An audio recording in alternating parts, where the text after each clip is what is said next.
Welcome to Darkroom, where the hidden becomes known.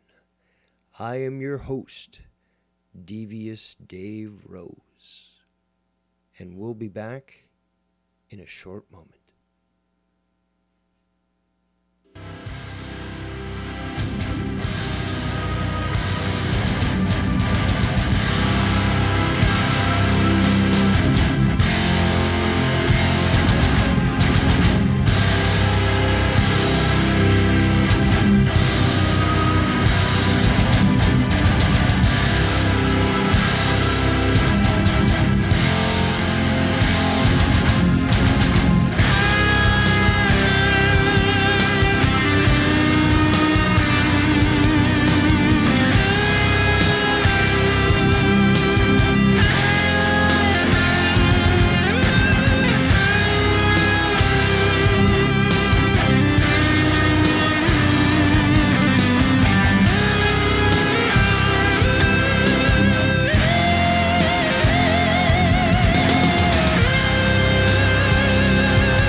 Thank you for tuning in to Darkroom. Today is Saturday, March 2nd, 2019, and there is a lot to talk about here on this new show that I have on my channel tonight.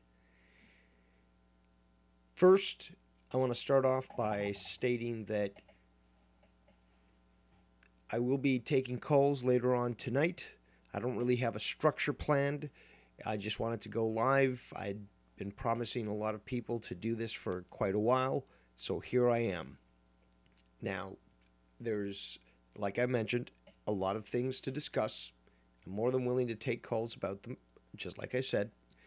But I want to start off by saying just a very simple line, which is, evil only triumphs if good men do nothing.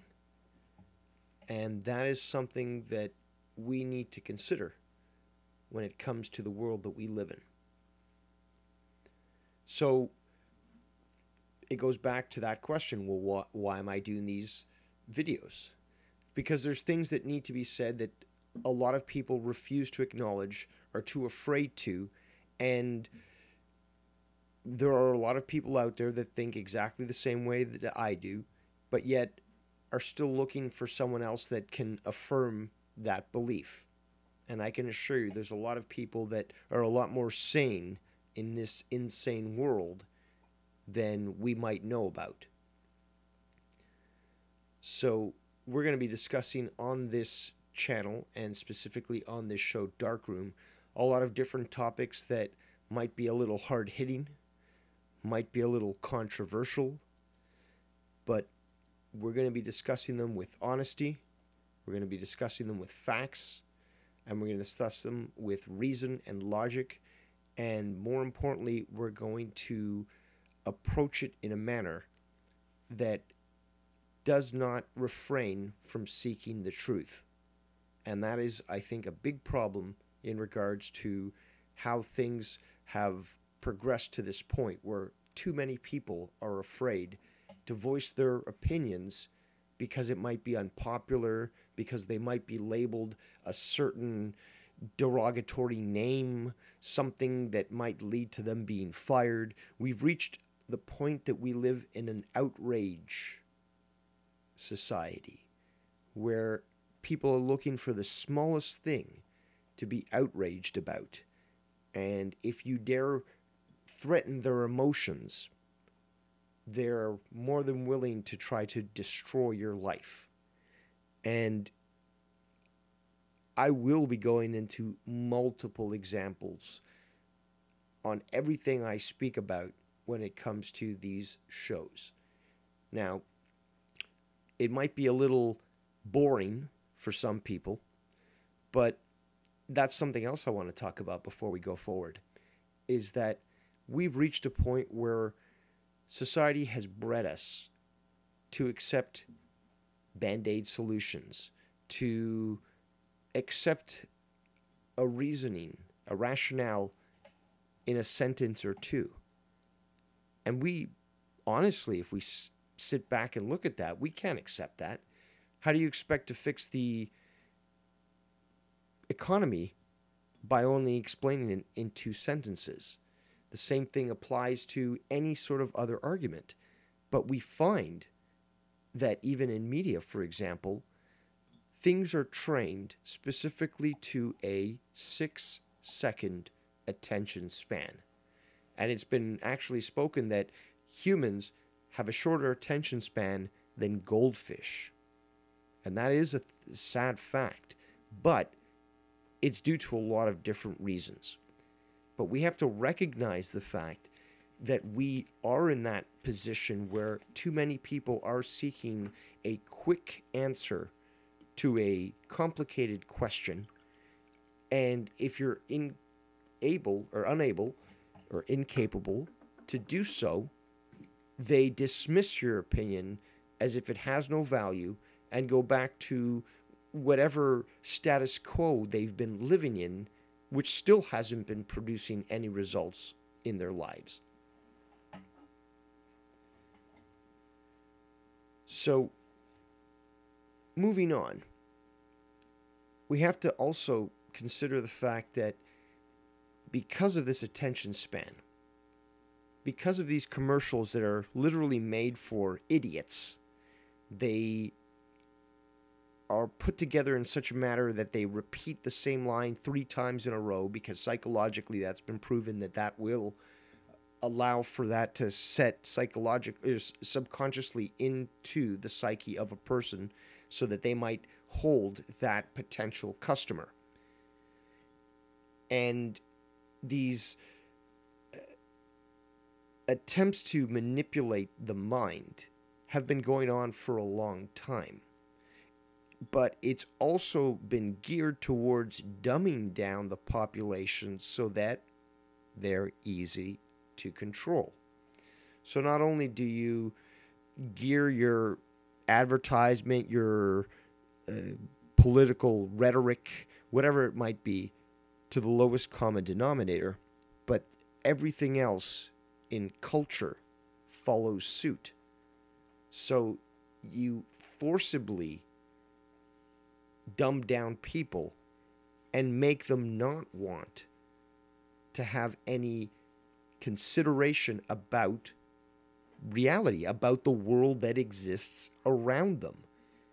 And that's a big topic that I will be talking about on this channel, because we live in a world where many of us are aware of the insanity that's going on around us.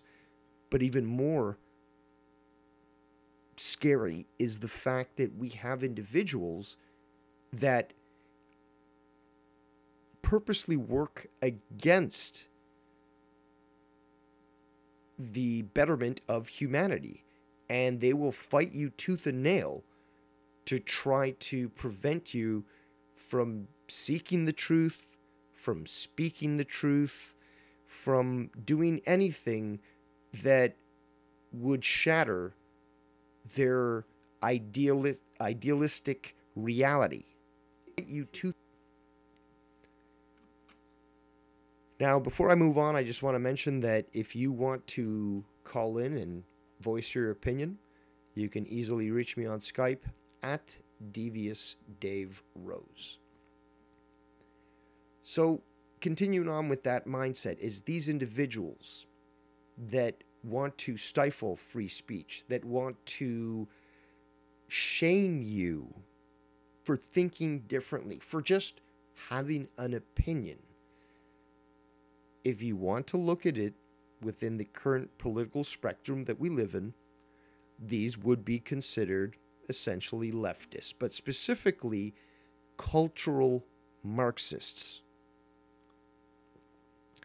If you look into the history of Marxism and cultural Marxists that emerged in the tumultuous cultural revolutionary times of the 50s and 60s, you will see that it was a clear-cut case of what was utilized within Bolshevik Russia, within the Eastern Bloc, and many other places like China, like Korea, like Africa, where a false narrative was put out in regards to how beneficial communism and socialism was. And it attempted to brainwash the masses to accept this sort of thing. Now, if you take a look at the United States, it's been going on for at least 60 years, where you have this indoctrination of the public. You have the infiltration of the academic system by cultural Marxists who push the idea of subversion. And fast forward to today, where perhaps many people that might be listening right now are more aware of what's going on, where it's clear cut that there's been an absolute infiltration.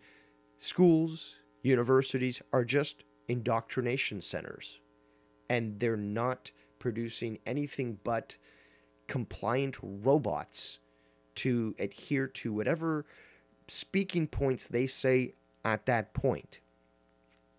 Now, you can see a lot of videos out there of students on campuses being interviewed by individuals asking serious questions, but not being too straightforward about it, specifically for the reason that they want to test these students' knowledge. And time again, we see that these individuals are totally ignorant. They're more than willing to have an opinion, especially a strong one. But when they're confronted with the fact that the policy that they might be disagreeing with doesn't belong to the ideologue, the politician that they hate just because they've been told to hate. No, it belongs to the idol that they've put into their mind, such as Hillary Clinton, Bernie Sanders, Barack Obama. And yes, we'll go into the aspect that I am more of a Trump supporter than I am a Hillary supporter, but I mean, that's just logic. But I do lean to the right, but I can't call myself, an extreme right, although some people have tried to label me that. I have a lot of views that could be considered more centralist, more libertarian, but not, and again, something as simple as decriminalization and legalization of cannabis, I'm strongly, a proponent for. And that would be initially something that would cast me out of any sort of conservative organization just for that simple fact. Now, I'll go into this many times in the coming episodes as to why I believe that, but there's too many people that are willing to jump on an individual just because they have a strong opinion, just because they might be passionate or have conviction about a subject. But it's no means to dismiss that opinion. And to be quite honest, and this is not me jumping on the left, you see a lot of that more on the left than people on the right. People on the right seem to be a lot more willing. Actually, I'm not going to say seem. The statistics prove this. And I do apologize beforehand, because the fact is, everything that I say, I have conviction for. Why? Not because of some sort of ego, but because I have the proof to back it up. If I can't prove what I'm saying, why would I say that? Now, If we maybe look at some of these individuals I was just talking about, these students on campuses that don't know they don't know, but rather than admit so, they just go along with it.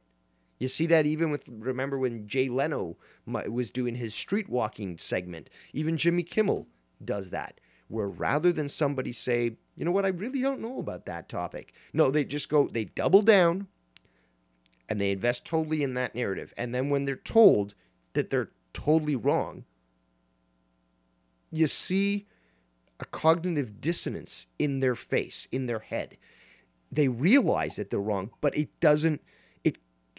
they disallow it from affecting their reality. They have to strap down and control the fact that they've been presented with a reality that does not fit what they wish to believe. And they're willing to do anything to convince themselves, conduct these mental gymnastics, but convince themselves that what you're saying is incorrect, that what you're saying is based on hate, that you may have read a book, you tell them what's in the book, and they say, no, you hate me. That's a violence against me.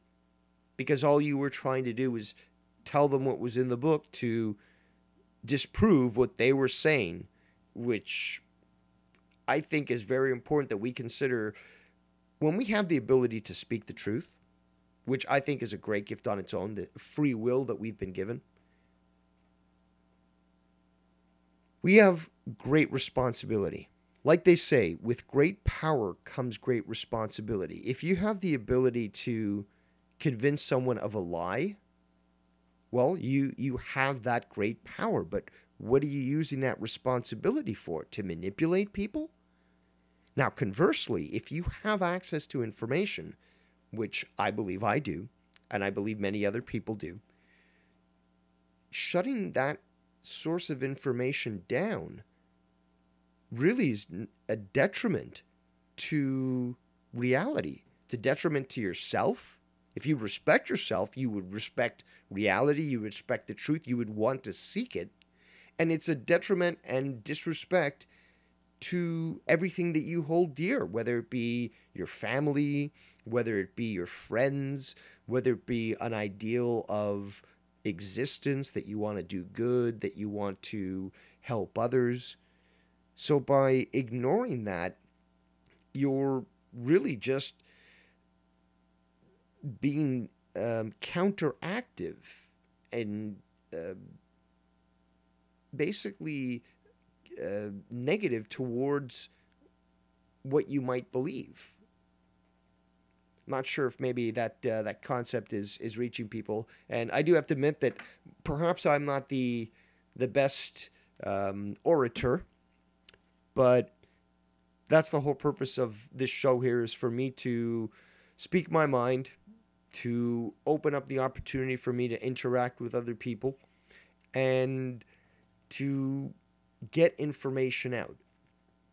And I'm an individual that tries to improve himself whenever possible, and I seek those opportunities where I have that chance to learn from what I do wrong and what I do right, and try to do better and to leave this world in a little better position, little better state than we might find it. Now, I just want to shout out Waking Up there in the chat of the show. Just going to read out what they said. The sleeping masses, for our struggle is not against flesh and blood, but against the rulers, against the powers, against the world forces of this darkness, against the spiritual forces of wickedness in heavenly places. Very interesting. Very interesting. Now, if you want to call up Waking Up, you're more than encouraged to do so. Now, again, as I mentioned, do not have a specific plan for this show, but I do have a list of topics that I would at least like to start off with. Now, again, this is the pilot episode. I have a lot of planned in regards to graphics and sound and video clips and web articles and such. So I would like to improve what I am doing for the benefit of those that are taking the time to listen to me, and I do appreciate that. This is, again, something that I'm not going to have any commercials on. I'm not going to monetize these videos. My whole purpose here is to try to share with others. Now, let's just get this phone call in. Welcome to Darkroom. This is Devious Dave Rose. Thanks for calling in. Who is this? What's going on, Dave? It's Lucky Low. Lucky Low, thanks for joining us here tonight. It's nice to see that you have your own show. I like it. Well, I appreciate that. I thought it was about time that I branched off and started to share my raw opinion. There's too many times that I do have to hold my tongue.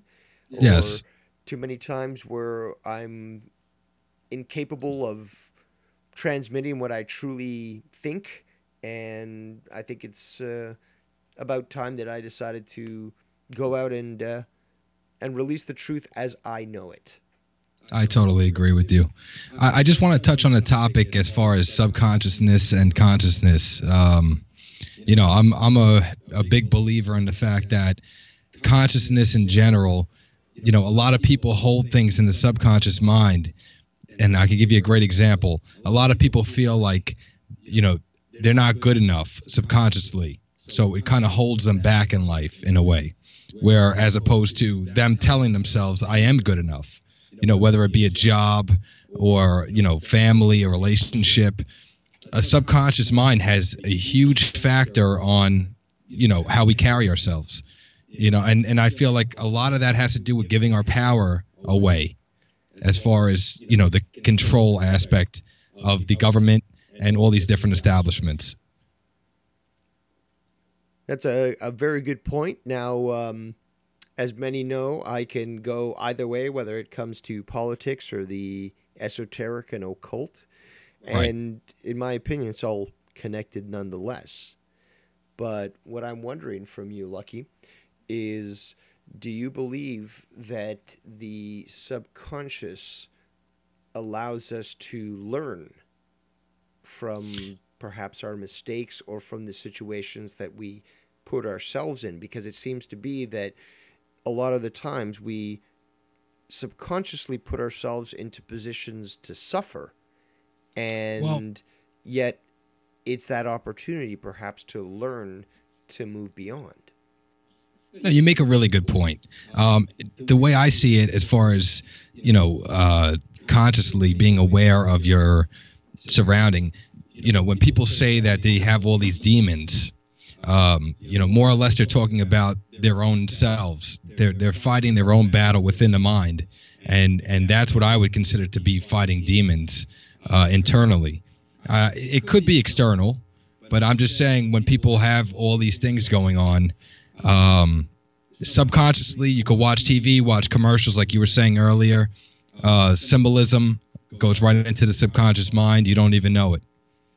It's very quick.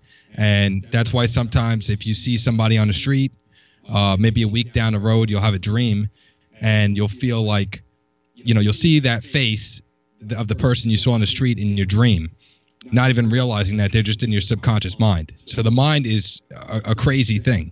It really is. Yes, it, by some at least, could be considered something that could manifest reality. And that is something I've spoken about in length, as you have as well.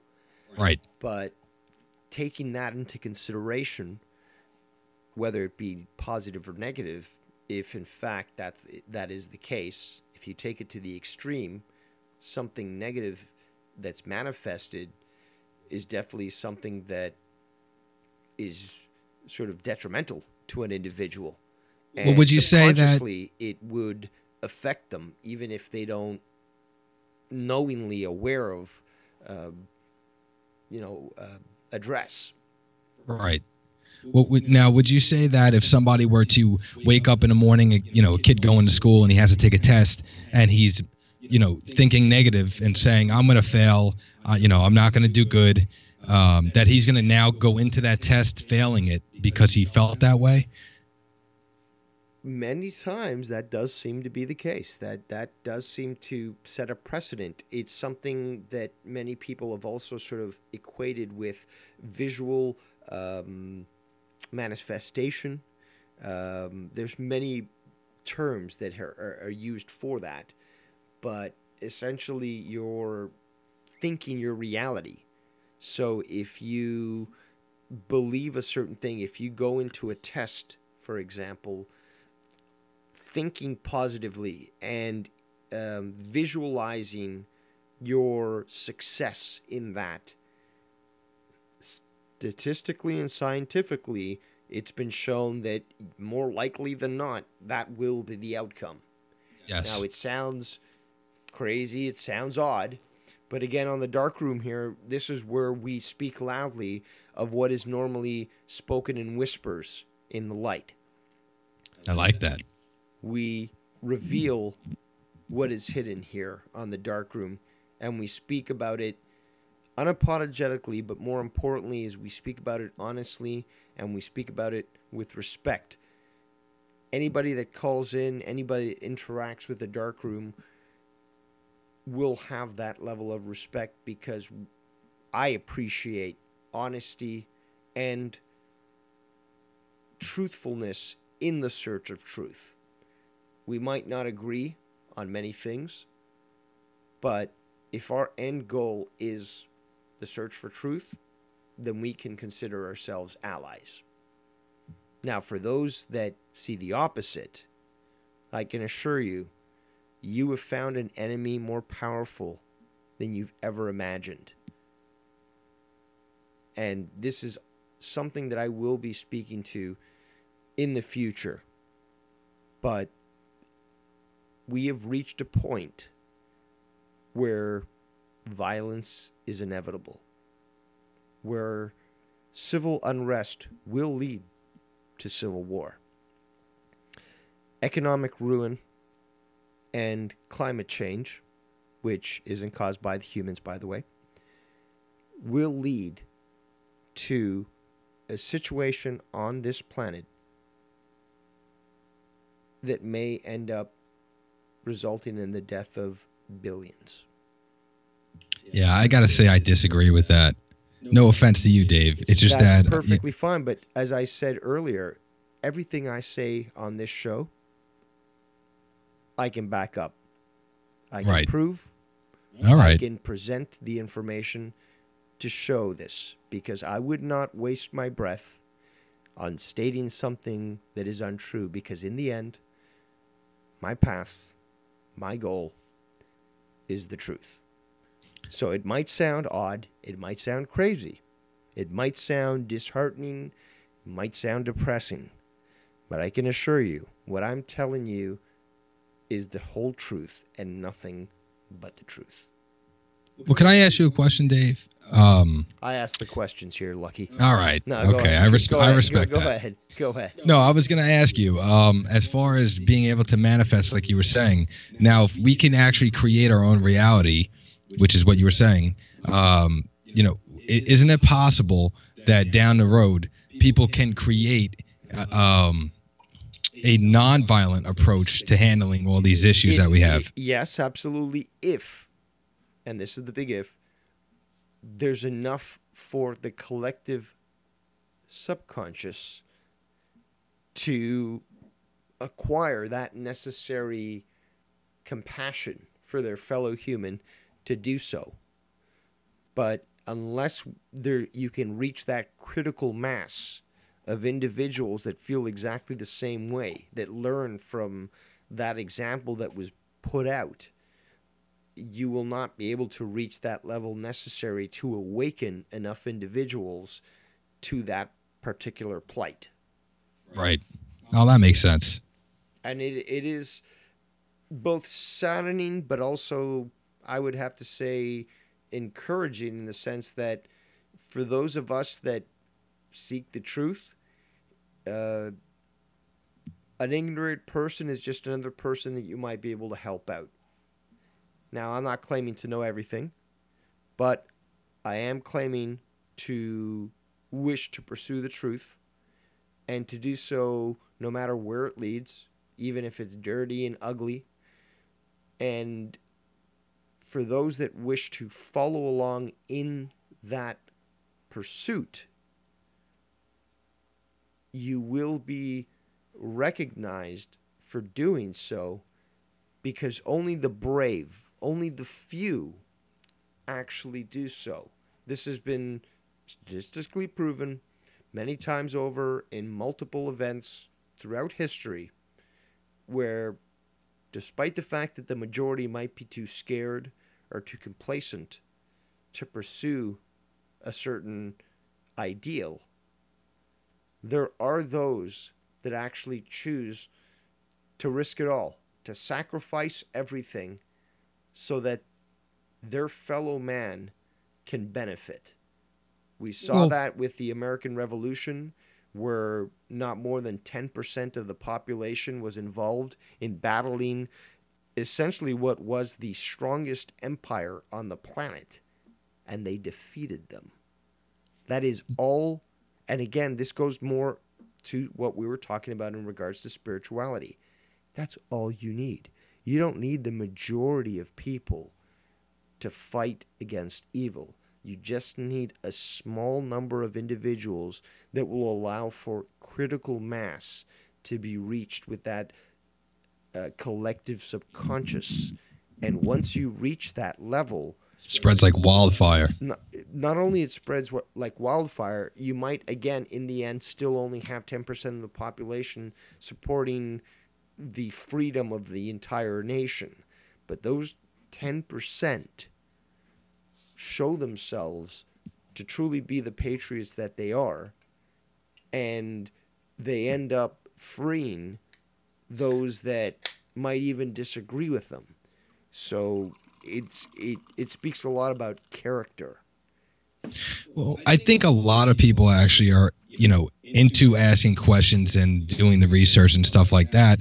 I think a lot of people are just afraid of being judged and ridiculed for, looking deeper or sounding crazy, as they would label it. So, in my opinion, that's a great point. I mean, anybody that questions the official narrative, questions the truth, is immediately castigated and labeled as some sort of heretic. It's sort of like this red letter A, like adulterer. And you are now essentially written off in regards to what you can bring to the discussion. And that is a tactic that's been used for a long time. It's a shaming tactic where basically they compare it to schizophrenia. Not you want to Well, I'm just saying, explain that? Well, I'm just saying, like, so some people will take it as a mental illness and just, make that a label. They label them saying, oh, well, they're mentally ill. There's something wrong. They must be crazy, as opposed to being intelligent and actually just asking questions and looking for the truth. People are labeled with mental illness. It just doesn't make sense. And plus, schizophrenics are similar, just like Alex Jones was saying with Joe Rogan on their podcast. I think that's I would have to say it's a separate discussion. Right. But it's still connected. If we're going to talk specifically about what you're referring to in regards to schizophrenics, it also seems to be that some of these individuals that supposedly have schizophrenia are able to perceive and see things that a lot of people do not see. And yet, when you start to look into the statistical information available, when the studies that have been done about this, is that it appears that many with schizophrenia actually are able to perceive things in multiple dimensions that most people that aren't, I guess, attuned to that reality are capable of doing so. So when somebody dismisses somebody with schizophrenia for hearing voices, there might be a lot more truth to that than, you know, those in the control of reality might want to admit. So here's the difference, though, Dave. Somebody with schizophrenia is basically paranoid all the time, whereas opposed to somebody that's just seeking the truth and doing research. Well, I'm saying a truth seeker, it doesn't make them paranoid just because they do research. So that really can't be compared. But I see what you're saying as far as a schizophrenic hearing voices, which, you know, it's unexplainable in that sense. There are individuals that supposedly see things that are dismissed. Oh, no, you're just crazy. You're just some homeless bum. You have no control over reality. And right. A lot of the times it does appear that they're perceiving things that most humans are incapable of doing so. And the only reason why we dismiss it is because it's been labeled in a certain way where shame is utilized to dismiss these sorts of opinions. So if you were to, and it's hilarious because this applies to so many different topics. For example, I believe in ghosts. You believe in ghosts? No, you're just crazy and such. Right. But if you witnessed certain events where, to your definition, you can't think of anything but the word ghost that fulfills what you saw, then who is anybody to criticize you on that? But right, it's your experience. But what they do is they attempt to shame you or gaslight you into thinking that the problem is with you. So when you have an individual who's been told that time and time again, perhaps they might be more likely to slide into schizophrenia because every time they try to tell somebody what they saw, they were dismissed as crazy.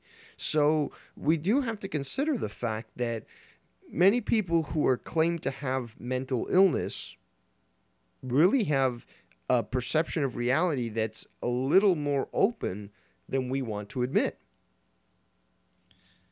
Now, are you one of those people that believe that there is no such thing as mental illness? I don't want to take you off topic, but I'm just curious. This is it's labeled differently. No. See, the problem is now we're going into medical terms and such. Now, all right. We have to understand that there's something called allopathic medicine. That is basically what we have in the West right now. Pills, surgery, invasive surgery, basically Band-Aid cures, not going to the root cause, as opposed to naturopathic, homeopathic. There's basically it's a temporary fix. A huge difference. So the allopathic method is much more invasive and looks for a reason to introduce some sort of element that is external to the human body, when the human body itself is an amazing device which is just made to cure itself. It is just so powerful, and it's just incredible to think that what we're capable of. And right. Yet, when we get chained to the allopathic big pharma system, it basically is a death sentence. Right, it's the hamster wheel. Now, I don't think that was the exact response that you wanted because I can't remember the exact question you made, but... No, that's okay. That's fine. I'm just saying in regards to the whole, mentally ill topic in general, like I didn't want to throw you off, but most of the time, like you said, with the pharmaceutical companies, it's pretty much the same thing as far as programming. You're programmed to live a certain way. You're programmed to, you get hurt, then you take pharmaceuticals to feel better. It's a temporary fix. Then you get addicted, and then people overdose, where they get sick later on in life, get cancer, and it's just a horrible cycle that we need to get out of. because I Absolutely. do believe that you can heal naturally. And that's the thing, though. If we consider how long we've been on Earth by mainstream science, as opposed to those that are more liberal when it comes to understanding actual history, but we would not have survived in the numbers that we have to the success that we've had, to what we've accomplished throughout the world with structures, with civilization, with trade, if it wasn't for the fact that the human body was something special. I agree. It is, again, if you start to look at it biologically, it's just incredible. The human body has all these different cells that are made to heal itself. It has the ability to grow and learn and to maintain health, and the list just goes on and on. And what blows my mind is that it's not just the physical aspect, but it's the spiritual aspect. So when you combine the two together, we literally are creatures of the stars. We could, and we should, in my opinion, be living amongst the stars. We should have bases on the moon. We should be on Europa. We should be out on Pluto. We have that ability to do so. But there are many reasons why we're not there. One reason being how we've been retarded in regards to our spirituality. And I'm saying that external forces and internal forces have retarded, have slowed down our spirituality. Because, to be quite honest, if we had that compassion for all life on the planet, we could move on from these petty disputes and we could live amongst the stars. Right. And if you think about frequency and vibration, and that, we would be basically particles together, and frequency and vibration is a huge factor in everything. So when you have these cell phone towers emitting low frequencies to people, same thing like you're saying with programming, people's minds, MK Ultra, all that stuff.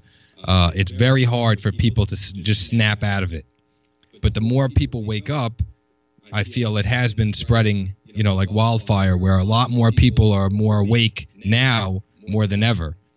Because 10, 20 years ago, a lot of people weren't asking questions about these things like they are now. That could be responded with the fact that we now have the internet and information is a lot more easily available. But I don't have the same opinion as you in that regards, that I don't view things as positive in the sense that, from my understanding, we are now moving into a negative age and we are still in the decline. We still haven't reached, and there are many we still haven't reached the bottom of the negativity. So there are many calendars that have essentially put this together and have presented it and utilized by ancient cultures and such. So you have the Indus culture, you have the Mesoamerican cultures, but essentially we are further moving into a more negative time. Well, Dave, I'm sorry to stop you, but if you feel that there's a balance here, yin and yang, negativity really can't exist without positivity. Same thing with light and dark. So how, if there's going to be negativity, there's also going to be positivity. No. See, I didn't say that for one, but also is you said a negative age. But yes, exactly, a negative age, because it's difficult to explain, but consider it more like a wave, like a tide. Is that when the high tide comes in, doesn't matter if you stand and say no, don't come up, the high tide's going to come in. That's So, only if it exists in your mind. I No, mean, no, if you're not paying attention to there it, it doesn't there are exist. many different cultures that have again said the same thing, where we are now this is a cyclical system that we exist in. It always continues over and over again. The Piscean age that we are in right now, well, actually, we're in the Aquarian age, but that's happened before. Again, that's a 52,000 year wheel or 26,000 year wheel. Well, I do agree with you as far as it getting worse, because I do feel like we're coming into revelations at this But point. what I'm saying is that what's happening right now is that we're going into that cyclical aspect of the system where we're going to see more degeneracy, more evil, more darkness, and this is why it fits so well with the view of end times. But the end times belief is something that actually is much more cyclical as opposed to a one-time instance. So, and many cultures have talked about this. The same sort of pattern keeps happening over and over again. Things get worse before they get better, and at some points, the existence on this planet is affected by a lot of negativity, by influences of the sun, by the galactic core, and these affect how we operate on the planet. But Dave, wouldn't you agree that it was already heavily negative prior to, 2019? Wouldn't you say that at least we're heading in a good direction as far as the future and technology and all these different things? No, I understand what you're saying that about. has nothing to do with it. Well, you're talking future reference. No, life might get simple because of some simplistic, coffee maker that makes it, easier for you to make coffee in the morning, but it doesn't mean that society is getting better. And that's what I'm talking about, is that all these ancient cultures have, again, gone back to the fact that this cyclical system leads to a negative down point. And that down point is something that we still have to reach. We are at that point right now in this system where things are going to get a lot worse. And it fits a lot with what some people have talked about in regards to end times beliefs and such, where you're going to see a lot more degeneracy. You're going to see a lot more division. You're going to see wars and famine and hate. And it's really just a reiteration of what has been seen in the past. And that is why a lot of people don't understand what some of these ancient books talk about, is that they're not supposed to be taken literally, but figuratively, and in respect to other aspects that they've essentially excluded, like astrology, for example. So just to quickly summarize, the Catholic Church took a bunch of information out of the current Bible because it didn't fit what the narrative, the story that they want to push. And some of that information included things that they currently consider blasphemy or witchcraft and stuff, including astrology. Dave, I have to disagree because what you're saying is what you said before was that we could create or manifest. So if that were to be possible, then who is to say that all these negative things are to come as far as down the line in the future and it getting worse? Because of the fact that who's going to be creating this negativity? It's a cyclical panel, for one, that humans have proven themselves to be incapable of changing. And as I said, there's only a small number of individuals that are actually awake. There are many more that are asleep, and just like Agent Smiths in the Matrix, they will fight tooth and nail to ensure that the system remains intact and that everyone within it remains asleep. So you might come out and say, wow, they're trying to actually make peace in North Korea between Trump and Kim Il-jung. And everyone around you will say, you're crazy. How could you support Trump? And you're saying, well, I'm not supporting Trump. I just want peace in North Korea. And they'll say, no, you're just a supporter of white supremacy. And you'll say, I never had anything to do with that. Like, what are you talking about?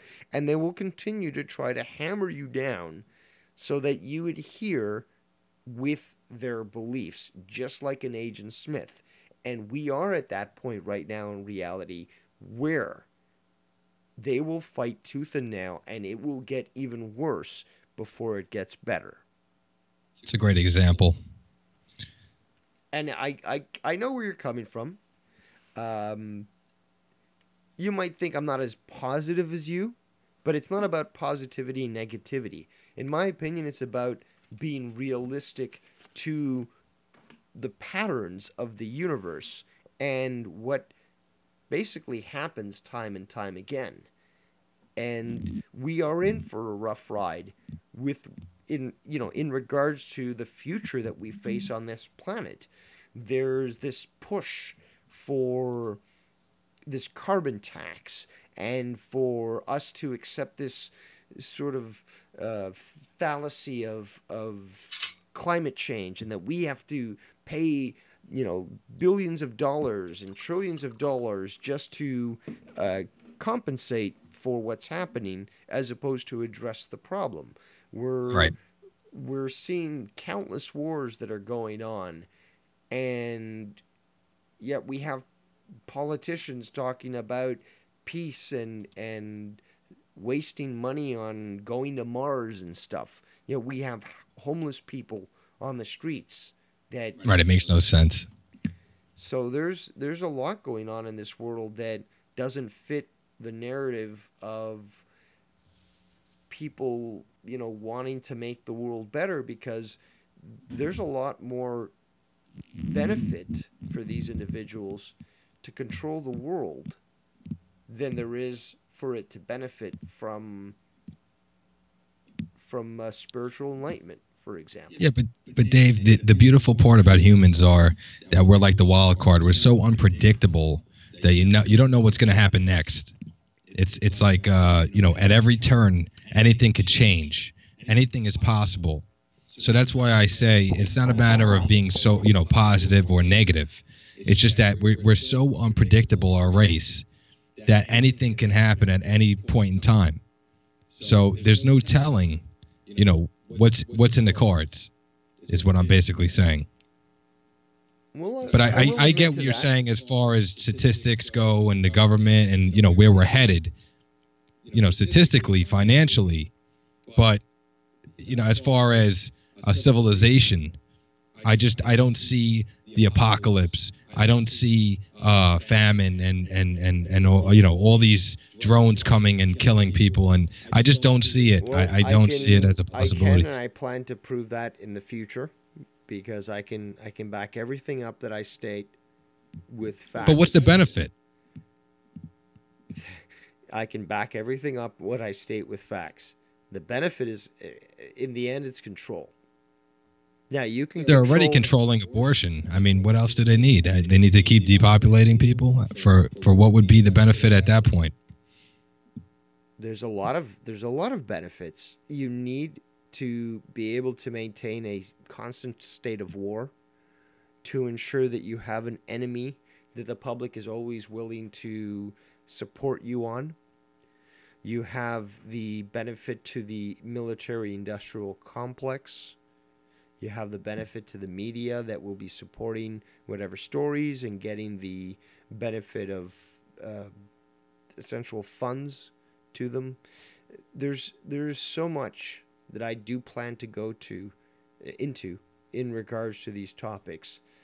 But although I understand where you're coming from, I reiterate again that everything that I state on this show is fact and truth, because I can back it up.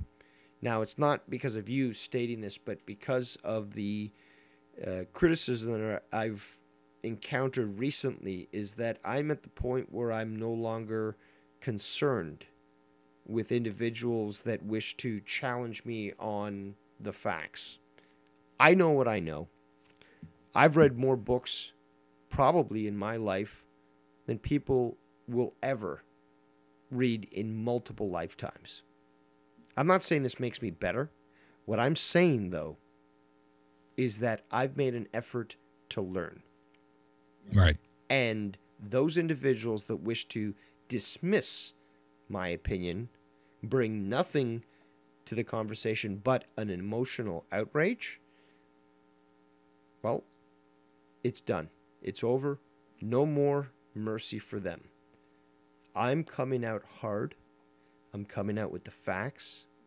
And every single person that chooses to cross me with an attempt to control the narrative, I will eviscerate. I will present reality as it is, not as you want it to be. And I will destroy you with the facts. Because Now, Dave, I've reached a point in my life right now where I've done everything within my fiber to make the world a better place, but I've done so taking the high road. And your enemies, that is to say, cultural Marxists, leftists, globalists, tyrannical autocrats, they don't care. They will play by their own rules, and they will try to fight you and utilize your sympathy, your empathy, your compassion, and your humanity against you. So I'm at the point right now where I will play at their level. You want to sling mud? I'll sling shit. You want to send one of my guys to the hospital? I'm going to send one of your guys to the morgue. Now, you might think, oh, big words, blah, blah, blah. I'm bringing the facts. I'm bringing logic. I'm going to do things on this channel that could be essentially brought to court and utilized to prove a case. And that is how I'm going to conduct myself. If you wish to confront me and bring some sort of idea that disagrees with what I'm stating, well, expect to try to prove it as if you would need to in a court of law. Because logic and facts are the only thing that rule here. Emotion will be destroyed, and I will show you how pitiful you actually are, if in fact you have the guts to confront me. Well, Dave, what would you say?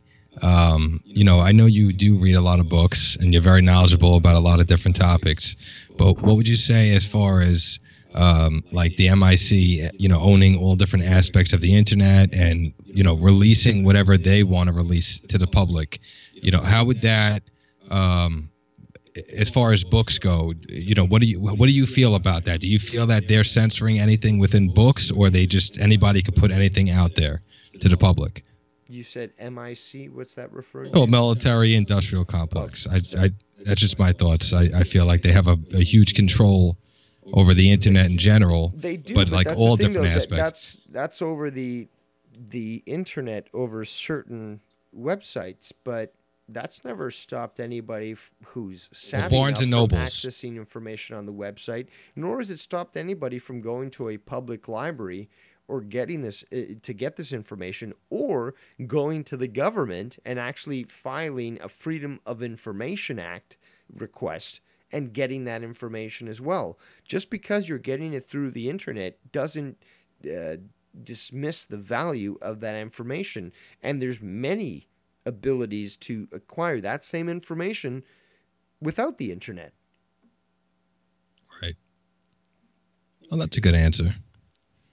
I'm just saying, as far as books go, like if someone were to be an author and they wrote a book with a lot of information that they didn't want out, do you think that they would still be able to, put that book out to the public, or would it be censored? There's been many times where that has been the case, where people have tried to do so, and and these books have actually been destroyed. They've said, no, we can't get that information out. We've got to actually destroy it. Tragedy and Hope, for example, was essentially a book that, now I've got to find the exact author here. I want to be absolutely positive on the information. Oh, Carol Quigley, Tragedy and Hope. I've tried to get a hold of this book probably for the last 20 years, and it is next to impossible.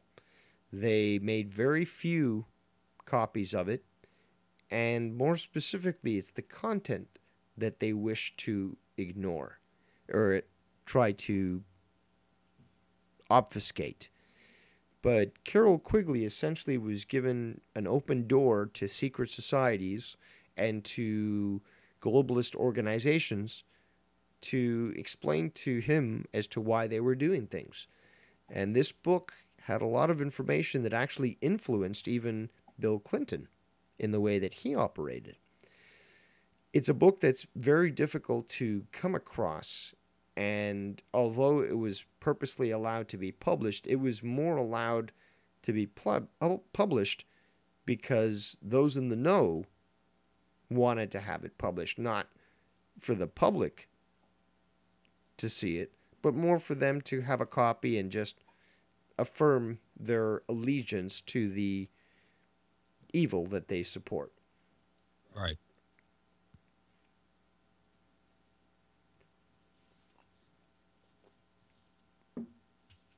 All right. Well, moving on, I guess. Been going on here for probably about an hour, so it's been good so far. I do appreciate Lucky Low here for calling in. Yes, glad to be here. I know that we're going to take actually a moment here to allow Lucky to plug his work, because he is also active on YouTube. So why don't you tell the audience what you're currently doing? Well, everybody out there, if you're interested in the same type of topics, talking about the occult and the paranormal, all the things that go bump in the night, the tinfoil hat wearing conspiracies, come on over and check out Waking Up on YouTube. And you can catch me on Twitter at I'm Lucky Low. And that's pretty much it. All right. So we're going to move on here just to talk about some recent topical news. But we have India and Pakistan threatening to nuke themselves. We have Jussie Smollett still claiming that he's innocent, although the fact is it's nothing close to that. And there's going to be a lot more information that's been revealed. I've been criticized for coming out and speaking the truth, revealing the fact that Kamala Harris is actually involved in this whole hoax and trying to push her anti-lynching bill. But eventually the truth will come out in regards to this. Although, as is typical, we're going to see what's called a memory hole, where information that doesn't fit the official narrative to try to push a certain story gets swept under the rug. Interesting. So we're going to see this Jussie Smollett story attempted to be pushed under the rug as quick as possible, because once it came out that he was responsible for his own hate crime, they could no longer push the idea that Trump supporters were so evil. And this is another thing that actually brings me to a point in regards to the evil that we currently face right now.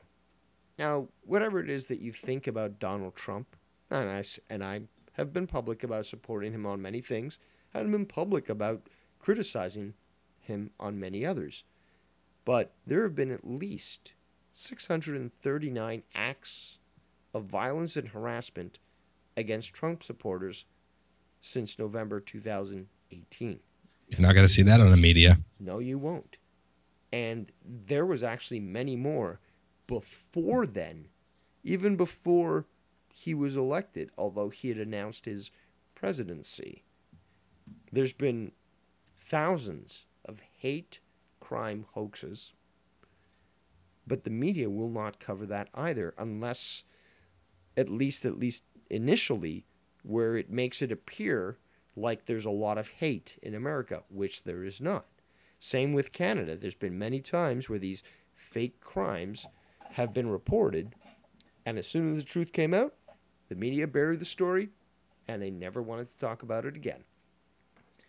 And that just goes to show what we live in right now, is we live in a reality that the media is more than willing to do this to you, when in fact they're supposed to be a guardian for freedom. But what's worse than the media is those that defend these stories, like those that criticize me in regards to the truth that I speak, in an attempt to shut down discussion and utilize these dog whistles like racist, like anti-Semite, like bigot, so that they can try to control the perception of you as an individual. And I've reached the point that I will no longer accept that, which is why I'm here on Darkroom and why I've chosen to make this show.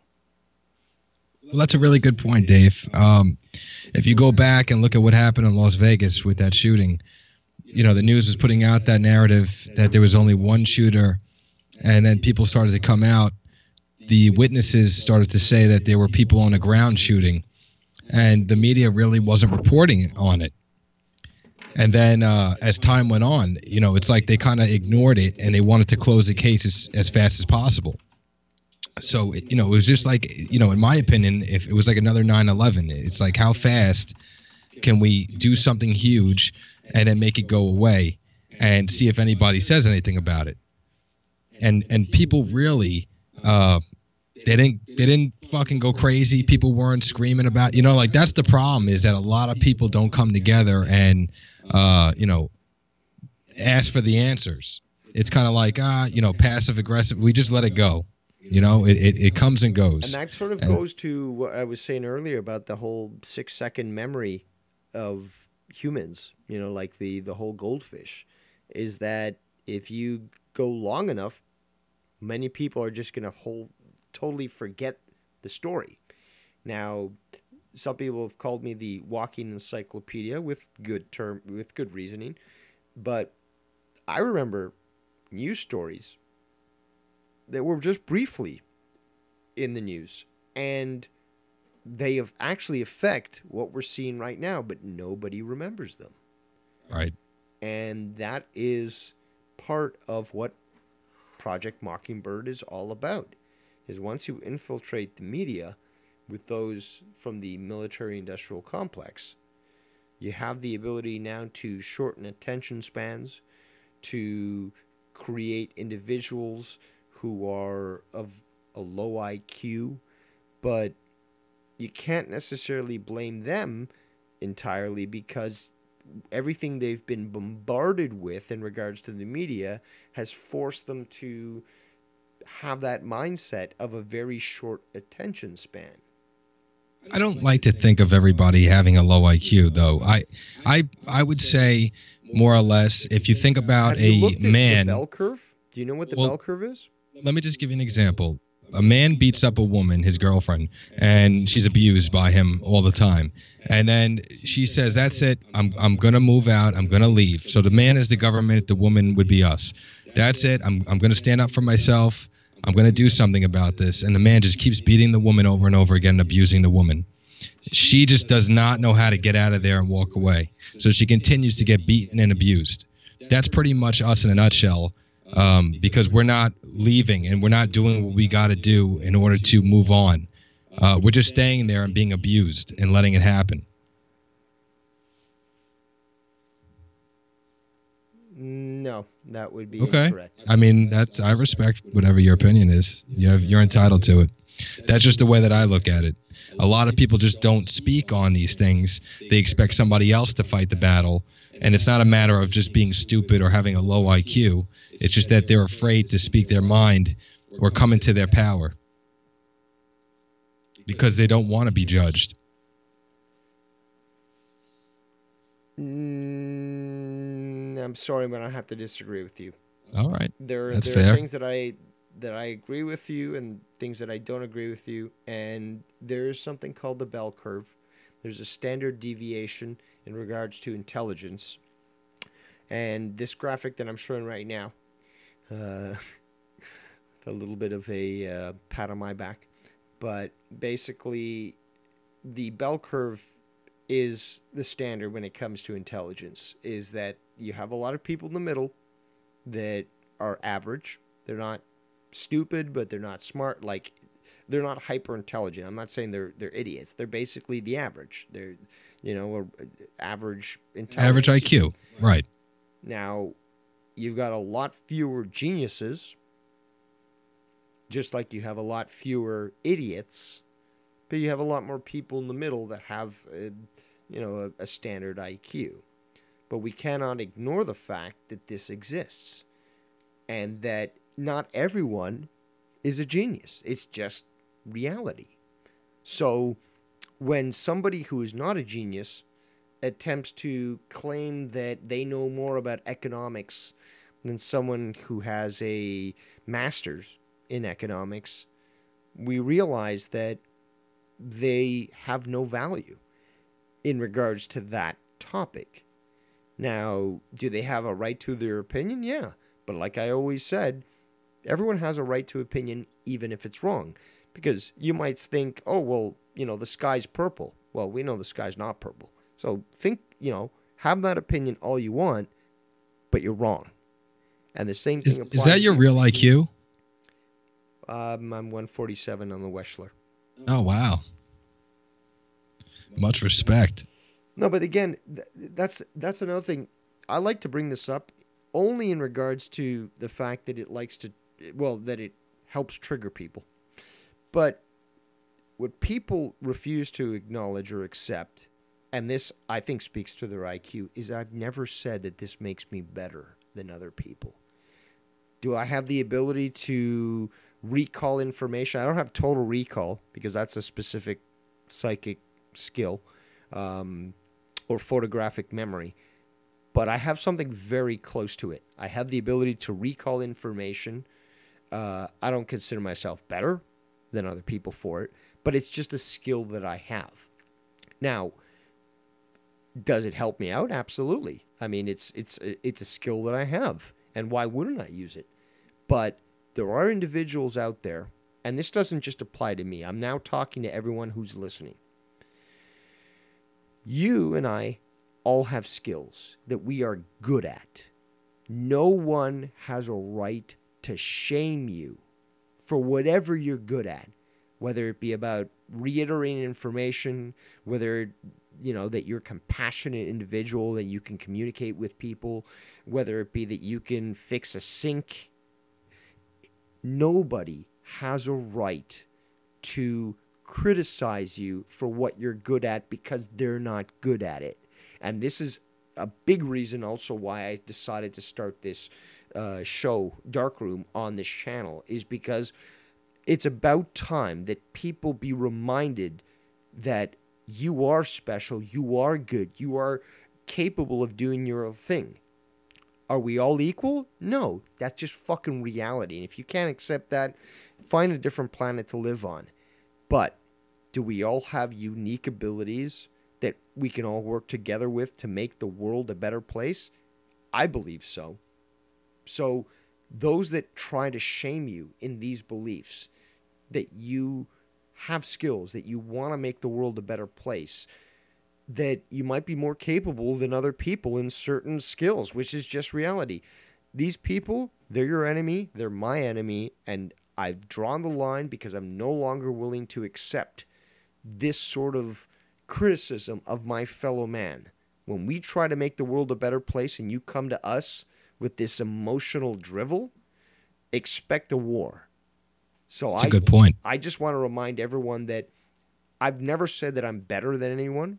I've done a lot of things that are selfless, that I've only done because I thought they were the good thing to do, volunteerism, but the thing is, I've never claimed that I was a better person. And more importantly is that what defines a better person? Like, if we all try to make the world a better place, does that not make us all equals? Well, we all strive for this. We're all striving for the same end. Right. Everybody wants to be a better person and become their best version of themselves. You know, it's a good feeling. Everybody feels good when they do something good for somebody. But well, not everybody, but think of it this way, Lucky. When you do that, you don't do it because you expect a medal. You don't do it because you expect a pat on the back. You do it not even because the right thing. You think that it's a good thing to do. You do it because you know it's the right thing to do. Right. Right. When you have that intent that you want to make something out of it, you want to benefit from helping somebody, then right away it's really for no reason at that point if it's for yourself. I'm glad you brought that term up, intent. Intent is a big term, a big word that many people don't fully understand. Now, say you approach a subject and you're ignorant, but you want to learn. And more importantly, your intent is to try to make the world a better place or to learn from that so that you can make yourself a better person. That is where intent has so much value. And intent defines the path that you're trying to take. Nobody should criticize you for that, but more importantly is when you recognize that you have this intent and you carry out what it is that you were hoping to do, it does make you a better person. Well, most of the time when people judge others, it comes from a place of insecurity or reflecting on somebody else. So if somebody feels like shit about themselves or they feel guilty about something, you know, then they'll project it onto that person and make them feel like shit and try to, you know, it's like misery loves company. I do like that you brought that up because that's a very prevalent thing in this world. And I've noticed that. I'm sure you've noticed that. But it's so sad that when people realize their limitations, they might realize they might not be intelligent as you. And again, that doesn't make them less or better than you. No. But it does remind them, I have something this person has something I do not. Now, a normal person would say, I would love to learn from that person. This is a great opportunity for me to associate with someone that has something I don't. But a lot of people, unfortunately, the majority of people react in such an emotional manner where they think to themselves, no, this person has something that I don't, and I hate them for it. And that, I think, is something that speaks a lot to just people in general in regards to what they have, in regards to value, what they feel is important in life. And when you are greedy, when you hate others for what they have, rather than like them for what they accomplished, it's clearly that you have a problem within yourself, that you're not happy with yourself. And that, I think, is a big thing in reality today, is that, yeah, you could have $1 billion and have all these possessions, but in the end, if you're not happy with who you are, you're never going to be satisfied with how many possessions you get. Right. That has a lot to do with vibrations and frequency. You know, when you're in that lower state, that lower frequency of vibration, you feel depressed, you feel suicidal, you feel like, you know, or paranoid, like everyone's out to get you. The whole mentality of it, the emotions have such a big role in everyday life that people don't understand. They don't realize, you know, how much it can impact them. If you stay in a positive mindset and you're just positive all the time, which is not easy to do. It's very tough to stay positive all the time. Very true. But when you're in that mindset, life is a lot smoother. It's a lot better. And there's no doubt about it. So, it's a shame that people have to feel that they have to knock people down to make themselves feel better, because ultimately, in the end, they don't feel better. That's true. And it's unfortunate that we're able to recognize these sorts of things. We recognize these patterns in people, is that we know that they're going to act in a certain way, but we also know that they're never going to be satisfied with that, just for the fact that it's never going to reach the root cause as to why they are dissatisfied with life. Never. Right. It's just an ongoing cycle, on to the next person, an endless pit of unhappiness.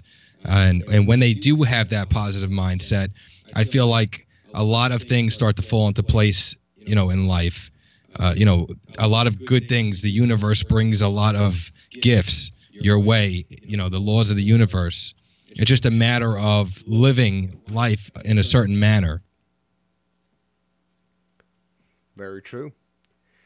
Now, I want to actually quickly go into something that I've spoken to with many people, but many more are probably not aware of. Now, there is what's called the Cassandra complex or Cassandra metaphor, and I wanted to go a little more in depth into this.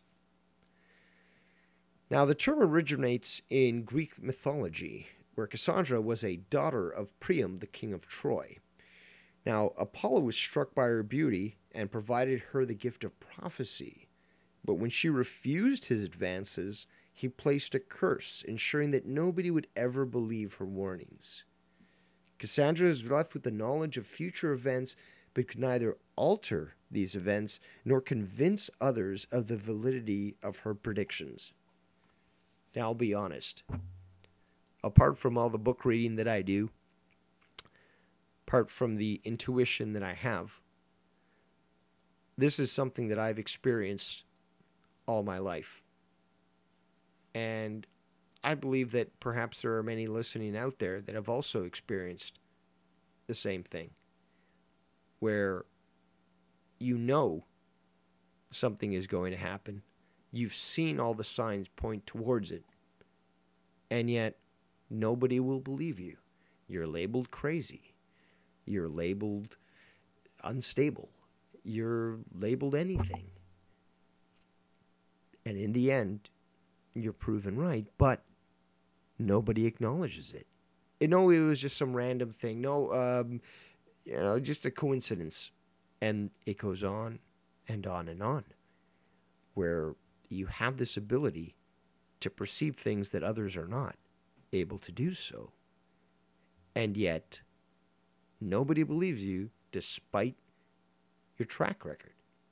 Now, I can say that for a fact that I have experienced that. But I'm sure that there are many out there that have not had the opportunity to speak out and state the exact same thing. And that's what I'm hoping for with here in the Darkroom, is to provide an opportunity for those who might have experienced such sorts of things, where they know a reality that those around them do not, and they wish to share that. Dave, I don't mean to cut you off. I got to get out of here anyway, so you can take more phone calls, and great show so far. Well, I definitely appreciate you calling in, and why don't you just give a final plug about where people can find you or when they can see you next? Every Thursday night, 8 p.m. Eastern Time. Check me out on Waking Up on YouTube. All right. Thank you, Dave, and keep up the good work. Well, thanks so much for calling in. All right. I'm back here alone on the Darkroom, and we'll probably go a little longer. I've seen a few people here in the chat on YouTube that may wish to call in. But if we don't get any further calls, we're going to wrap it up. But I do want to speak a bit about a few final things. There are many different aspects of this reality that some people are unwilling to accept. Now, that might sound a little vague, but it sort of applies to many things that we experience, whether it be politics, whether it be basic human interaction. We're living in a time right now where people want to ignore the truth. They want to refuse to accept the reality that's presented to them in a way that will allow for discussion. It's either black and white. And because of that, we have such a division right now, specifically in the political culture of the West. Now, I'm just going to refer to Joe Cronin Show in the chat here. How do I call in to your Skype? You want to reach me at Devious Dave Rose, Joe Cronin. But what I'll do is I'll see if I can call you, see if this works for us.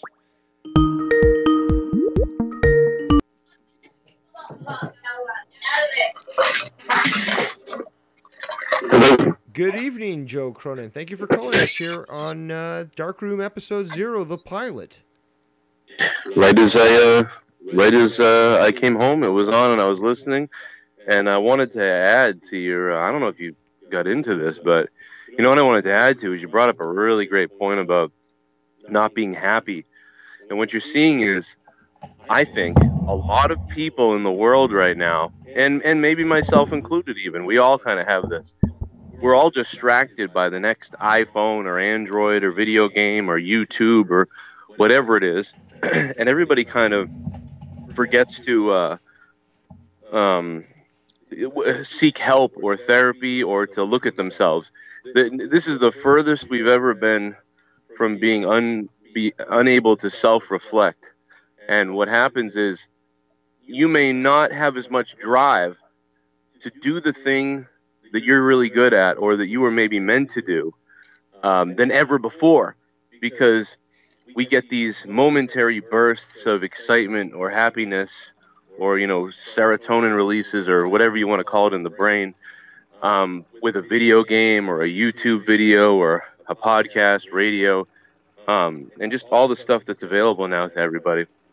And but eventually what you find, you figure this out too late. You figure this out by the time you're 28 or 35 or 45, when it's never too late. But by the time you've wasted 20 years, you think, well, I'll be happier when I'm able to get a car, or I'll be happier when I'm able to graduate college, or I'll be happier when I can make my parents happy when I graduate college, or when I make my wife happy by buying whatever it is, the ring or the marriage or the house or the kids or the dog or the car or the new job that maybe you need a better job and you get it.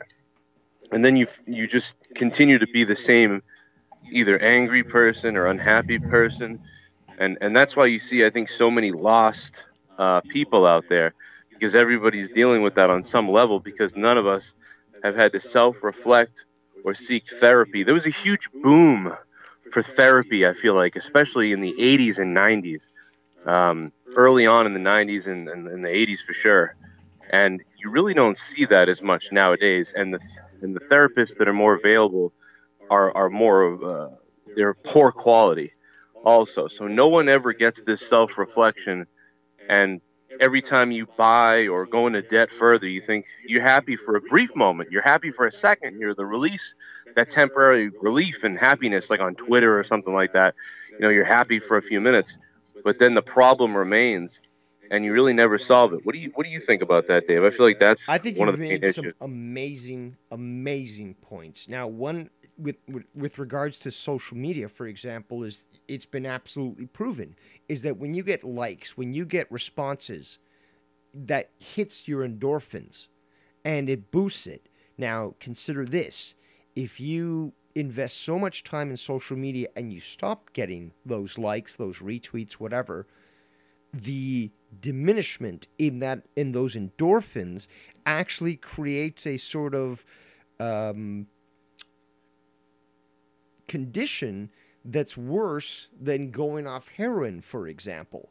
So it really creates an addictive situation, and it's worse for those with addictive personalities, where you find yourself further and further needing to stay on social media, to try to get those likes, to post whatever, so that you get that continual fill of endorphin rush. And once it's taken away, the condition that you get into is a very aggravated one. And you also made a great point in regards to the mental help that was available in the 80s and 90s. Now, I will state that I believe that a lot of that stuff was pseudo psychology, where they convinced many people that they weren't doing anything wrong, when in fact they may have been doing so. And it created a sort of entitlement mentality in many people that I guess you could call them boomers today, that they thought that, you know, they got into some sort of position to help their mental health, and all they really got was basically sort of like an encouragement to continue their habits. I agree. I agree that those were false. A lot of those were very. I hated you know what I mean, that type of stuff myself. But if you watch movies back in the 80s and 90s, there's almost a reference. Everyone has a shrink. Always a reference. Everyone has a shrink. Exactly. But even if a lot of it's bogus, the thing that happened there was still self-reflection. Good, and that's what I want to agree with. Is that at that point, it was much more open to talk about mental health, about seeking mental health, and trying to, legitimize it and not sort of like dismiss it and such. So I agree with you totally. Is that we should be in the same position now, where if someone says, you know what, I really think that I have mental issues or I'm really depressed and stuff, that the mental health industry should easily be able to assist them, and it should be set up to address this stuff, because we look at school shootings, for example, and stuff, and in the 50s and the 60s and the 70s, there was nothing close to what we had in the last 30 years. And that all has to do with mental health. All of it. And that has to do with the mental health of the parents and the kids. Because the parents, we used to say, TV babysits us, and we were raised on TV. We were the generation that was kind of raised on TV and the internet as we transitioned into the internet. And parents were able to, okay, well, I'm going to go talk to my girlfriend on the phone or do this or that, and Joey's watching TV. But that's a whole lot safer, even though they didn't believe it was safer at the time, than what's going on now. Because nowadays, 6 or 7 year old Joey or whoever, Ben or whatever, is in his room, and some of them have cell phones. Some of them are on Twitter. Some of them are self-gratifying by creating troll accounts, maybe. They don't have a dad, or they stay away from their parents, and they play video games all day. They have TV, but they have all these little self-reassuring and gratifying ways to feel better about themselves no matter what. But if the phones went off, if the TV went off, and they were left with just themselves and their parents, it almost feels like they'd burst into tears. Because all the... Yes. No, go ahead, finish up. Well, because all the negative things that they know about themselves and that they hate about their lives and problems that they have, they'd be forced to be sitting in silence to think about. And at this point, there's no way that happens, because you can be on your phone getting that boost in your brain and feel good about yourself, doing whatever it is on your phone that you're doing while listening to radio or a show and playing video games. And your parents, for the most part, interact with you probably less than parents ever have interacted with you before. Yep. It's you're hitting on some great points here. The parents definitely have something to do with this, and they are basically utilizing tablets these days. Like it used to be in our day, the TV would become the babysitter, and now it's basically the tablets. And right, and magazines were maybe tablets in the past, but they were reading and engaging in stuff, where tablets, they can go anywhere, create usernames and things like that. It is different. Somebody compared it yesterday and said, well, that's just their magazine. Well, no, it's only their magazine. No. They're reading a book. It doesn't compare, though, because I remember there was something called Owl magazine here in Canada, and it was basically like a science magazine geared towards kids. So I was 8, 9 years old reading about electricity experiments for like school fairs and stuff. But today you've got 5-year-olds or 3-year-olds with a tablet, and they're just playing some sort of addictive game. And you see these videos where you take the tablet away from the kid and they go into a full-out tantrum because of this visual requirement. And it's been psychologically proven already and physically proven is that it's detrimental to humans at a certain age to be exposed to this technology. Even kids like toddlers watching TV, especially on the new like high definition TVs, it's bad for them and stuff. It actually is bad for their physical well being. It doesn't allow their bodies to develop properly. And I remember you saying that the only text messages your kids are allowed to send is through your phones and specifically to their grandmother. I think that's definitely appropriate because that is responsible parenting as opposed to just saying, okay, kid, go spend the rest of the day locked up in your room. Here's a computer with internet access. I'm not going to put any filters on there. Go nuts.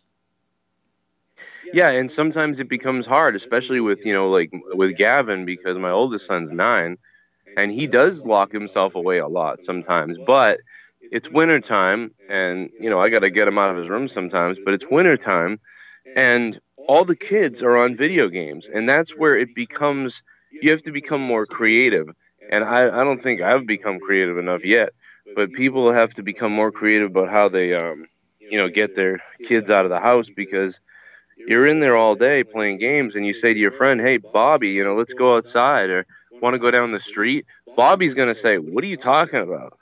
Let's just play Overwatch. Oh man, I don't know. that I'm not hits me going hard anywhere. because both you and I sort of, I mean, I'm a little bit older than you, but we grew up basically in the same generation where it's like, okay, go out and play, and when the street lights comes on, you can come home. So Well, and the other thing about us is, like, I sometimes forget this, but, in 93, people started getting the internet, but it really wasn't until about, 2003 or 4 that everybody started getting an Xbox and getting online and playing games that way. So I was 20 by then. I mean, when we were kids, it would be, hey, want to come over and play Nintendo? Hey, want to come over? So even though we were playing video games too, and they are as well. They are communicating, and they do have headsets, and they are like critical thinking in the game. So that is a good thing. But it's still different because we still jumped on our bikes, drove to the store, grabbed something snack or we whatever, had and then exposure to nature. We right. walked through the grass. We touched trees. We climbed. Did you ever them. fight the trees with sticks? I used to pretend I was a Ninja Turtle and just go at the weeds in the forest. You know what I mean? Absolutely. And that's something that kids don't have today. And it's funny because 15 years ago, the internet was a sort of escape from reality, but nowadays reality is an escape from the internet. Exactly. Yeah. And right. And we can only really blame ourselves. We can always point our finger to other people, but again, if we're not encouraging this stuff, and yeah, absolutely, things are a little more dangerous today. You've got a lot more pedophiles and stuff like stealing kids off the street, but back in my day, they would send a bunch of five of us, a bunch of like 6-year-olds out and to go play. Bro, you said back in my day. We're in trouble. We're already saying back in my day. We're Yeah, but why can't we go back to that though? Is the big question. Is what is it that's holding us back? This false fear that every kid is going to be abducted. Is it that we would rather sort of focus on kids staying inside? I think it's Think about it's all of this. You're nailing that. It's all of this. When we were younger, if something happened on the world news, it would have to be mega news for us to hear about it. And locally, yeah, we heard some news stories, but not that much. And we had newspapers with some stories. But nowadays, everything, it's on Facebook. All of our friends locally and in our states and countries and around, we see all the news feeds. Did you hear this person that? They found a needle here. This is starting to happen. And what that does is it activates our fight or flight sense in our brains. Every second, fight or flight is being activated in your brain. And back in the day, it wasn't. You were more ignorant to things. Even though I would say things happen about the same rate maybe as they did before, maybe a little more because of the increased population. But our fight or flight and our brain is being activated all over the place. Every second we're scrolling through our phones all the day, and that makes you start to that's true.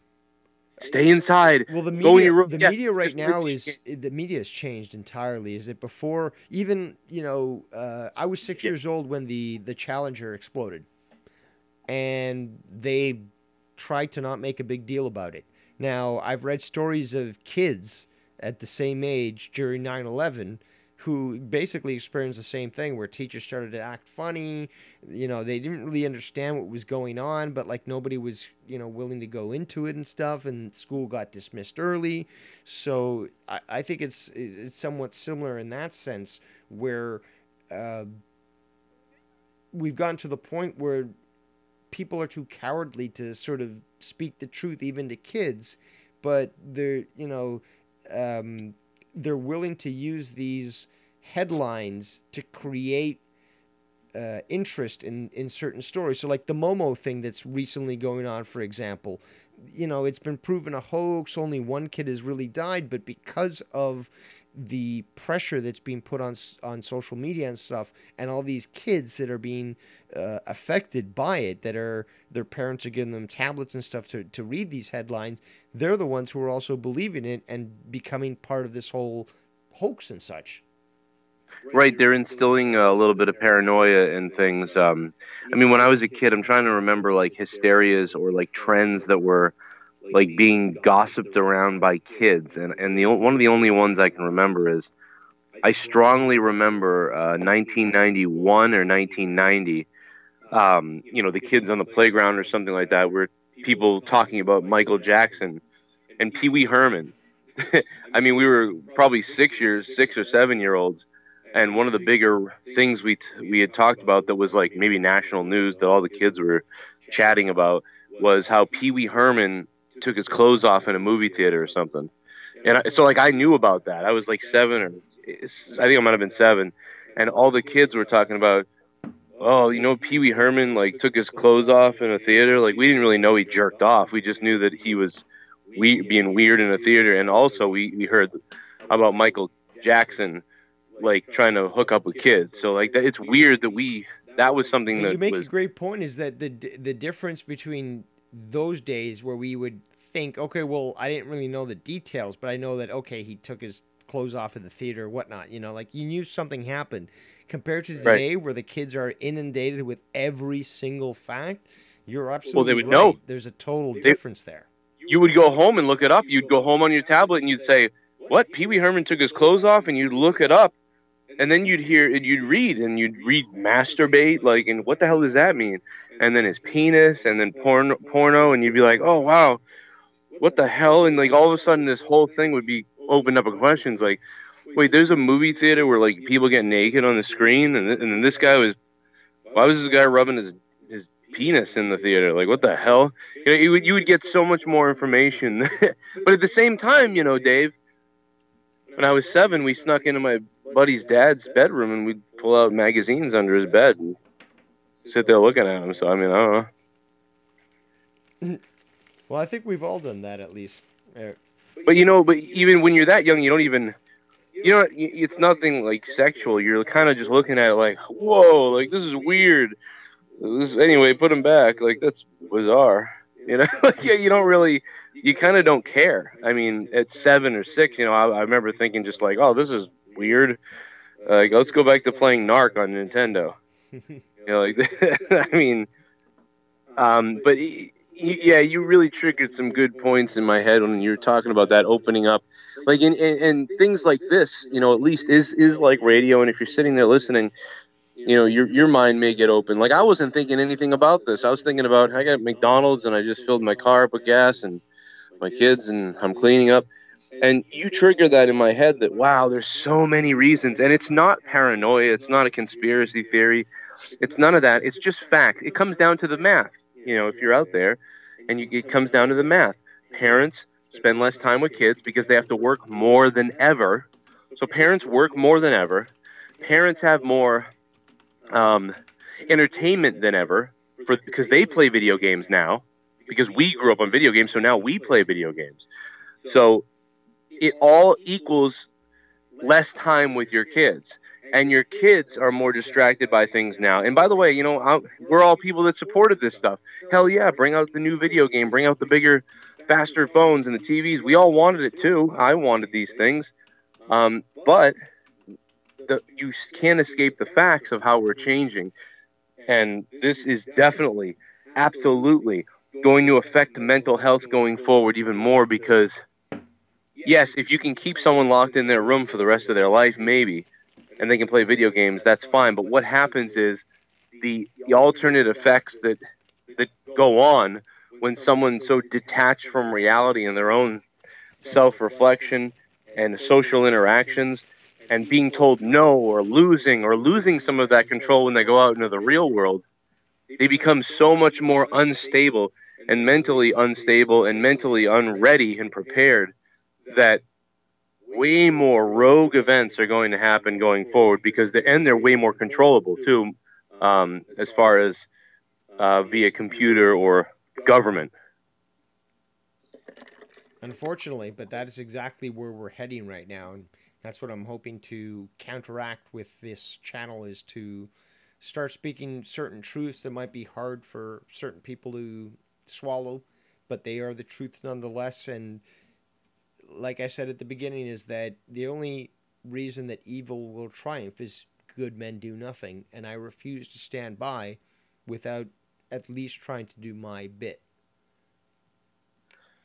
I got it, man. I think we're pretty much on the same page with that, and I'll get out of here. I'll let you go, and I don't know if You you made get some absolutely great points. The parenting aspect is very important. The mental health aspect is also extremely important. It seems to be overlooked by so many individuals and by government itself when it is just something that's so key in regards to solving many of the social problems that we currently face. So I do they want appreciate it this way, Dave. They want it this way because absolutely. There now we're look at getting how into easy some they good stuff. snap their fingers.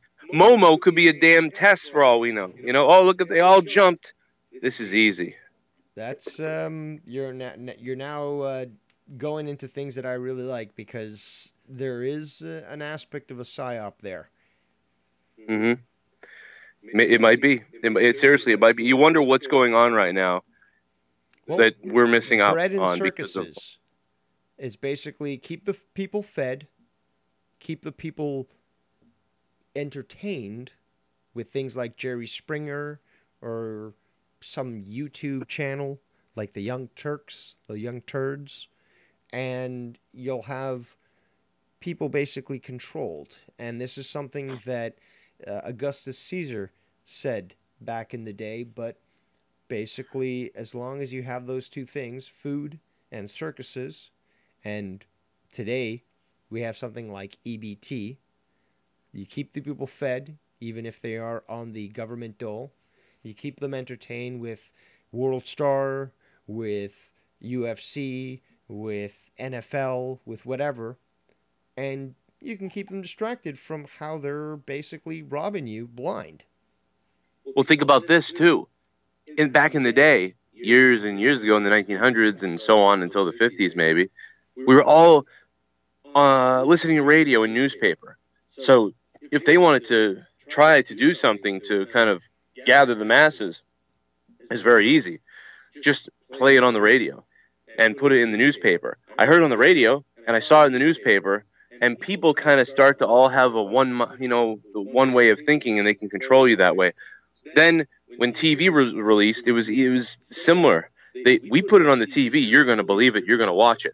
We shoot Kennedy. Everybody saw TV programming. Right. It's a double thought. It's a double thing. They called it the boob tube from the get-go.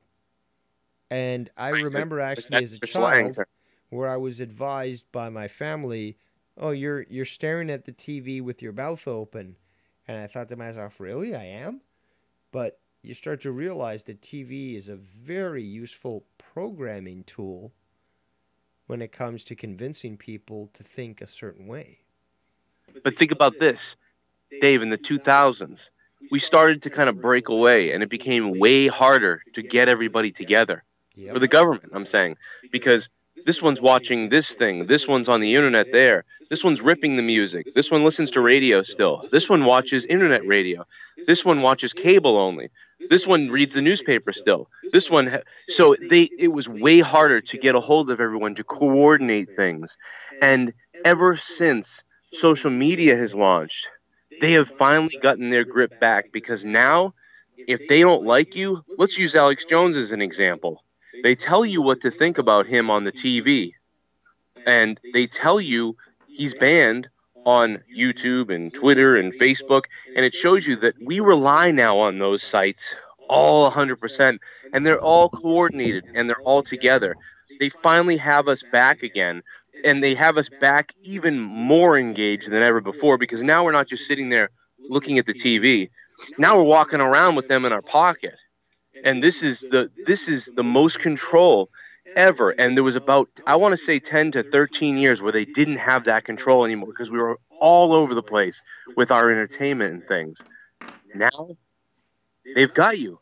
Twitter, Facebook, YouTube, and so on. They know where the game is being played. Now they're there. Well, there's a reason why the CIA decided to fund Twitter, and why now a Saudi prince basically holds the majority of the ownership of Twitter.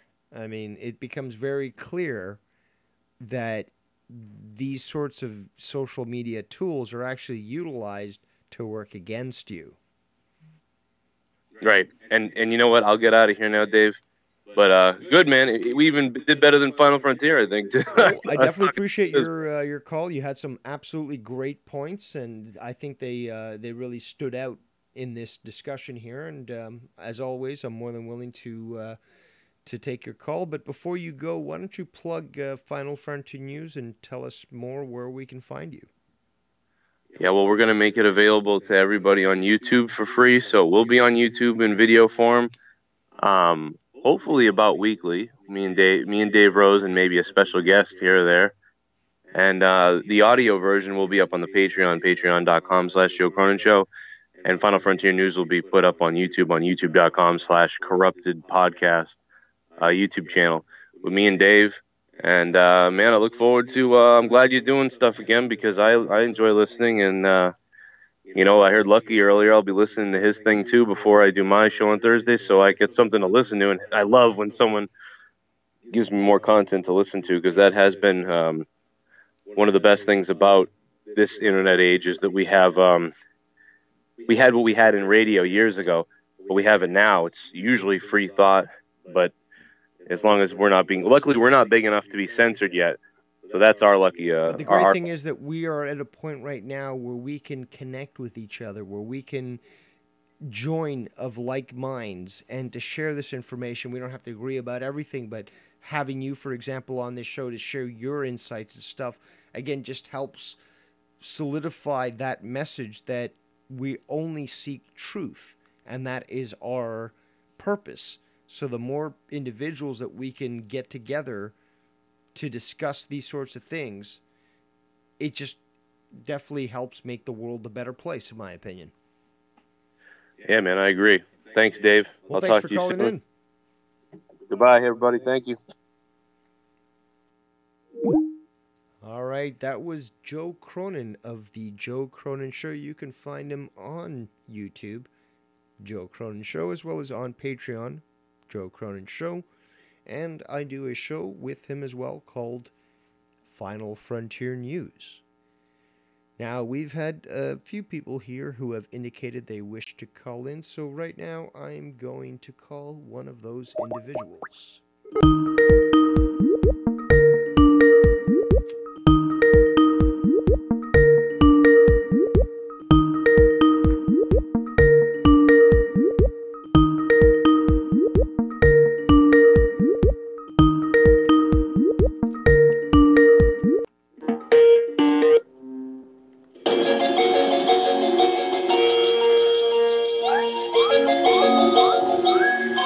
The devious Dave Rose, hello.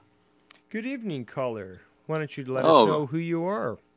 Well, my name is DJ Scotty MC. The morning's on the mix. Thank you for calling in tonight. What do you have to say? Well, I just first and foremost want to congratulate you, Dave, on being back on the air. It's great to have you back. You and Lucky both, man. It's great. Definitely appreciate that.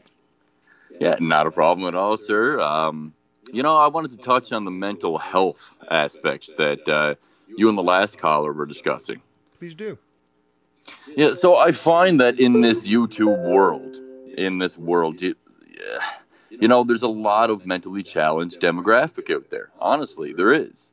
And I think that it has a lot to do with loneliness. I think that's a big part. And I think that bipolar is spreading rampant throughout some of these YouTube communities. Also, schizophrenia and a little bit of dementia. There's a lot of people that get this reality confused with the YouTube's reality. A little bit of dementia, if you will. And I say dementia because they're two different dimensions. And I find that some people allow themselves to fall in there. Do you know what I mean, Dave?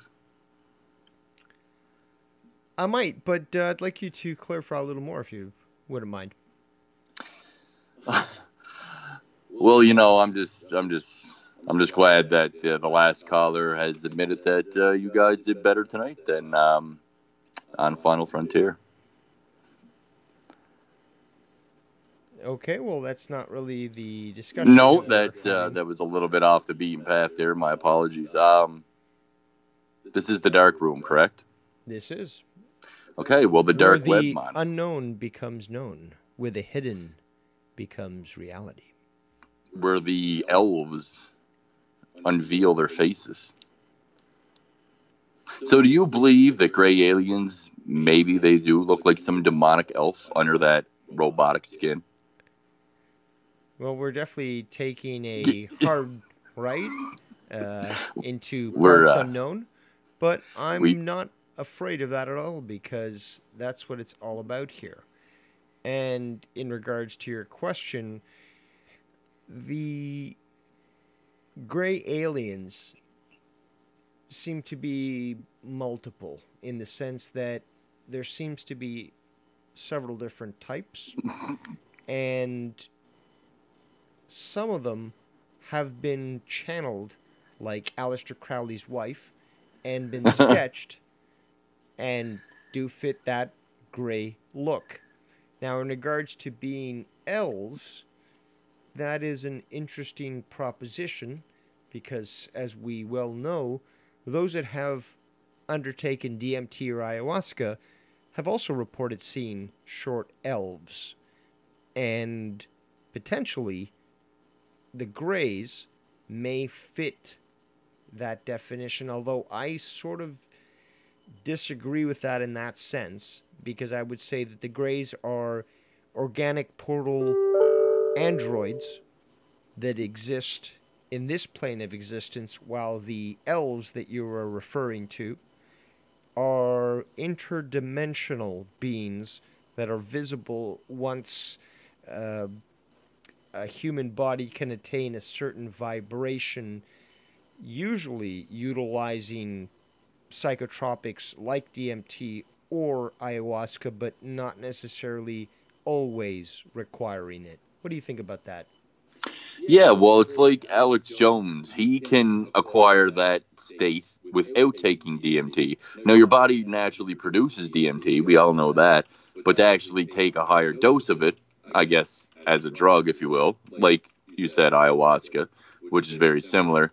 How come there's people like Alex Jones who can achieve that level without having to take that substance? I believe, like he said on the Rogan podcast, it's because he got dropped on his head, therefore cracking his skull and maybe releasing some extra DMT that's naturally in the body anyway.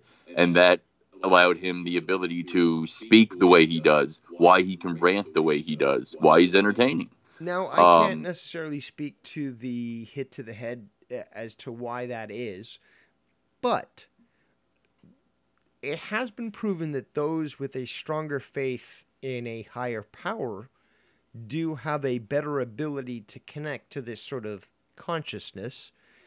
And it's also been shown that you do not necessarily need, like you said, to be under the influence of these substances to be able to reach this level of consciousness. But it seems more like a training of the body to be able, and the mind to be able to do so, because we know of, say, for example, Shaolin monks or Tibetan monks that are able to utilize this sort of mindset. But we also see that in Mesoamerica that it was much more prominent that they would take these drugs to reach that same level. Yeah, I think, you know, like the reason why I mentioned, like, and I know I kind of get off the beaten path, but I'm trying to tie it all together here, and I know it might be a little bit random, but why I first mentioned, all the different mental illnesses and why the internet relates to that, with dementia, with bipolar, with all of this, is because when the dimensions intertwine, and I believe that the interwebs is another dimension within our 3D dimension. I do. I believe that.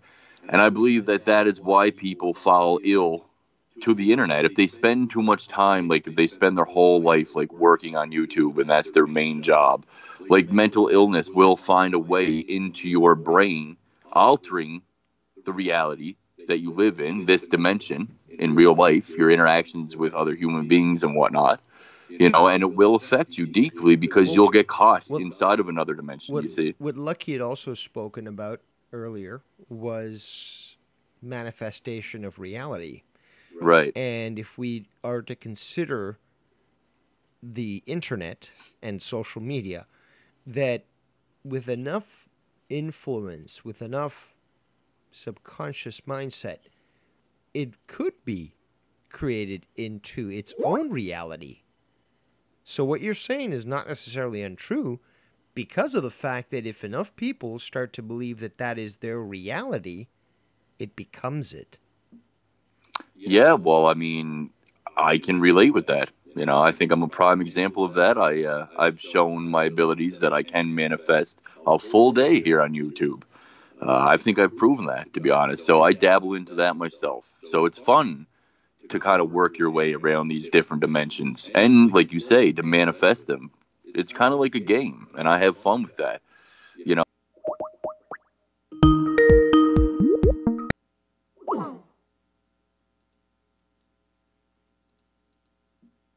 Somebody schizophrenic, or maybe they have dementia. Well, that's where dementia comes from, in my opinion. It's because these people have seen the other dimensions. They've seen the other side. And now they're trying to manifest or intertwine and combine dimensions into one.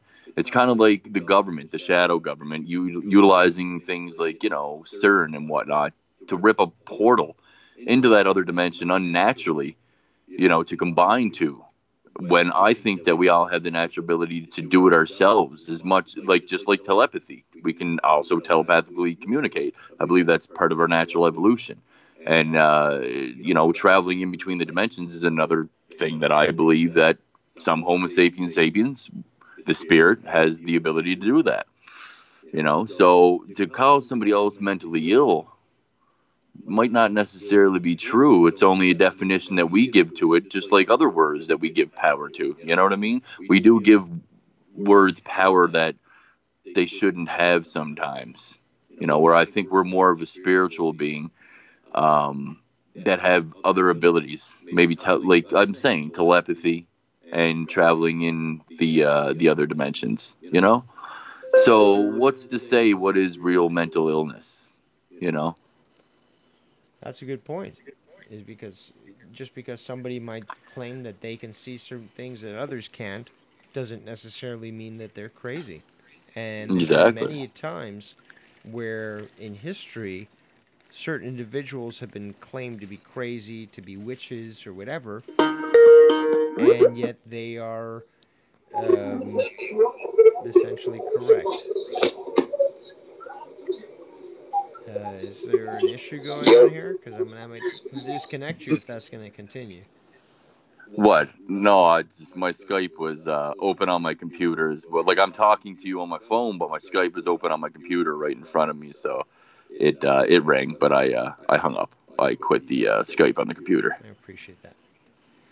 So Yeah, no, no problem. you raised really good points in regards to mental health, and more importantly, the interpretation of what mental health is to those that might just not be aware of the multidimensional reality that we live in.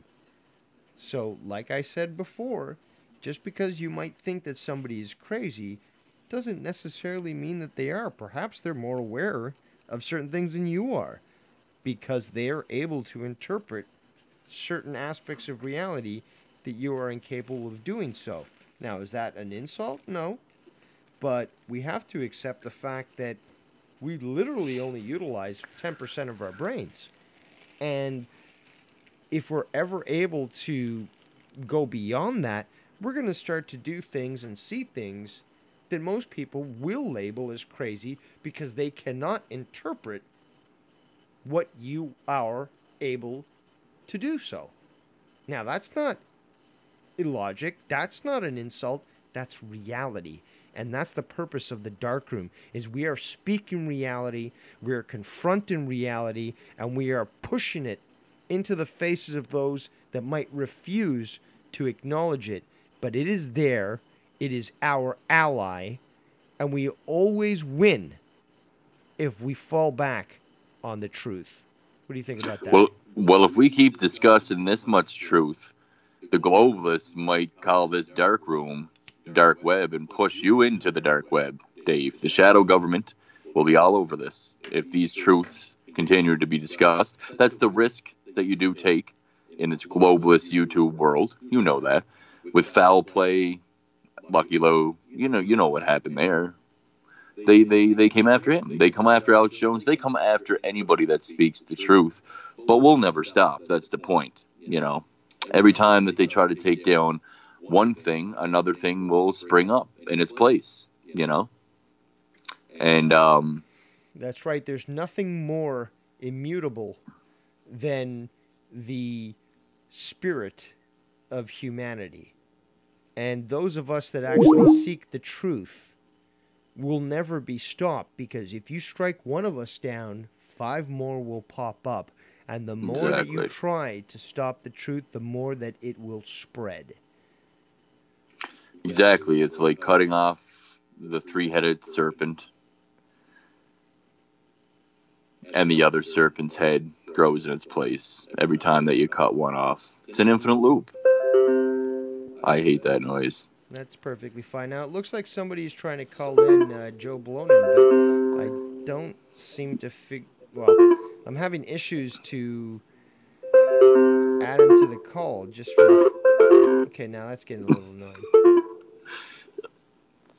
No, I'm trying to add him to the call, but... Hello? Yeah, I'm still here. My apologies, Dave. Them notifications, they I don't know what it is, but I don't know how to get rid of it on the computer. They pop up and then they don't stop. All these advertisings. And it's going on a lot lately with a lot of other people, but I can see it in the corner of my computer. Like, it's like a little newspaper with all these notifications. Like, the number 5 is on it and they pop up randomly. It's advertising. Artificial intelligence studies your computer. They study everything that you watch. Then they put notification software onto your computer where you can't even find it, and it's hard to remove it. And then the next thing you know, you're being bombarded with ads because that's the AI world that we live in today, and it's getting the more satellites that SpaceX launches up there into the Iridium satellite constellation, and that's where we're entering. That's in this 3D reality. That's where the future is heading, in the physical reality. But there is another spiritual realm that we can tap into. In the meantime, I believe honestly that there's some kind of spiritual holy war that's happening within humanity. Do you know what I mean? I believe that there's a way out. It's not just within humanity, but it's also outside humanity. It's something that we are being faced with. You're gonna have to stop that, or you're gonna get out of this chat. Listen, it's not my fault, Dave. It's the AI. But moving on, we've got a caller here. We've got Joe Blonin. So Joe Blonin.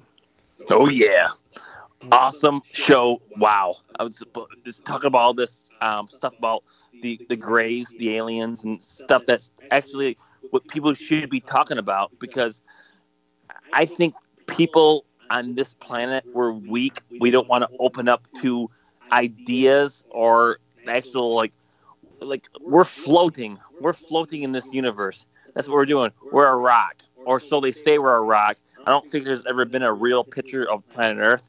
I think it's all fake. I think what we are is what we don't know, and we're just these mammals. We're these humans that they call us, and we're trying to figure out what the fuck we're on this planet for, and we don't know. everyone talks about politics. Everybody talks about drama. Everybody wants that. But in reality, it's like we're floating. We don't know what we're doing here. Why are we here? And no one's looking to that. Or the government, they know why we're here, and they don't want to say why we're here. What if the shadow government actually has our best interests at heart, that they're protecting us from a greater threat? What if that's the case here? What if that's why Trump created Space Force, which we never hear of much these days since he announced it? We don't You hear only too heard it much. once.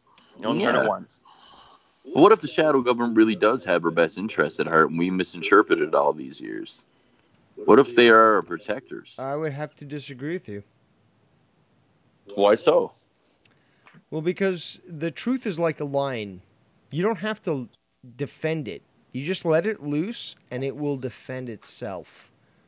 And when it comes to things like aliens or hidden cultures, whatever the case might be that the deep state is hiding, humans have the ability to deal with a drastic change in the reality of their existence. And if you choose to hold that reality away from humans, you're only doing a disservice to them. We can handle whatever's thrown at us. You want to tell us aliens exist on Mars? That's fine, because the majority of humanity will be able to accept that. And even if it wasn't the majority of humanity, it's the right thing to do. If there's a lot of panic about it, well, so be it. But the fact is, once you can open your mind to the fact that you're not alone in this universe, it becomes a lot easier to accept these sorts of things. Wow, very true. I think what Blonin was, and correct me if I'm wrong, Blonin, but what you were like kind of trying to say there was that you believe that we're living in a simulation. Yes. I thought so. You are correct. We are essentially in a matrix type existence, a holographic matrix system. And just like the Matrix movies so succinctly put, once you understand how the system works, not only can you bend the rules, but you can break them. And you don't have to dodge bullets because you won't need to. And when you and it sounds out of this world for some people, but when you start to really dig deep, and like I said at the very beginning of the show, if I'm going to talk, if I'm going to actually expend energy to speak, to breathe, to get a point across, it's not because I need my ego padded. It's not because I need to convince you of some sort of fantasy. It's because I have researched this, I have the proof to back it up, and I want to share it with you because I think it's important to do so. I'm not getting any money from all this stuff. Not monetizing, no commercials, no payments, whatever. That's but awesome. I'm doing this because I feel a need to do so. And I have no elemental needs for ego or anything else. I do it because I have the evidence to prove it, and I feel necessary to show it to you. So, well, you have a lot of camaraderie, Dave, and that's what I respect about you, that you don't need to make personal gain from any of this. You know, that goes a long way for the human race, I think, to just provide anything, content, information to each other, whatever it is, whether it's a laugh or it's true knowledge. Now, I think to you help can, each other like that. I sorry to interrupt, but I think you can speak well to this. I honestly do.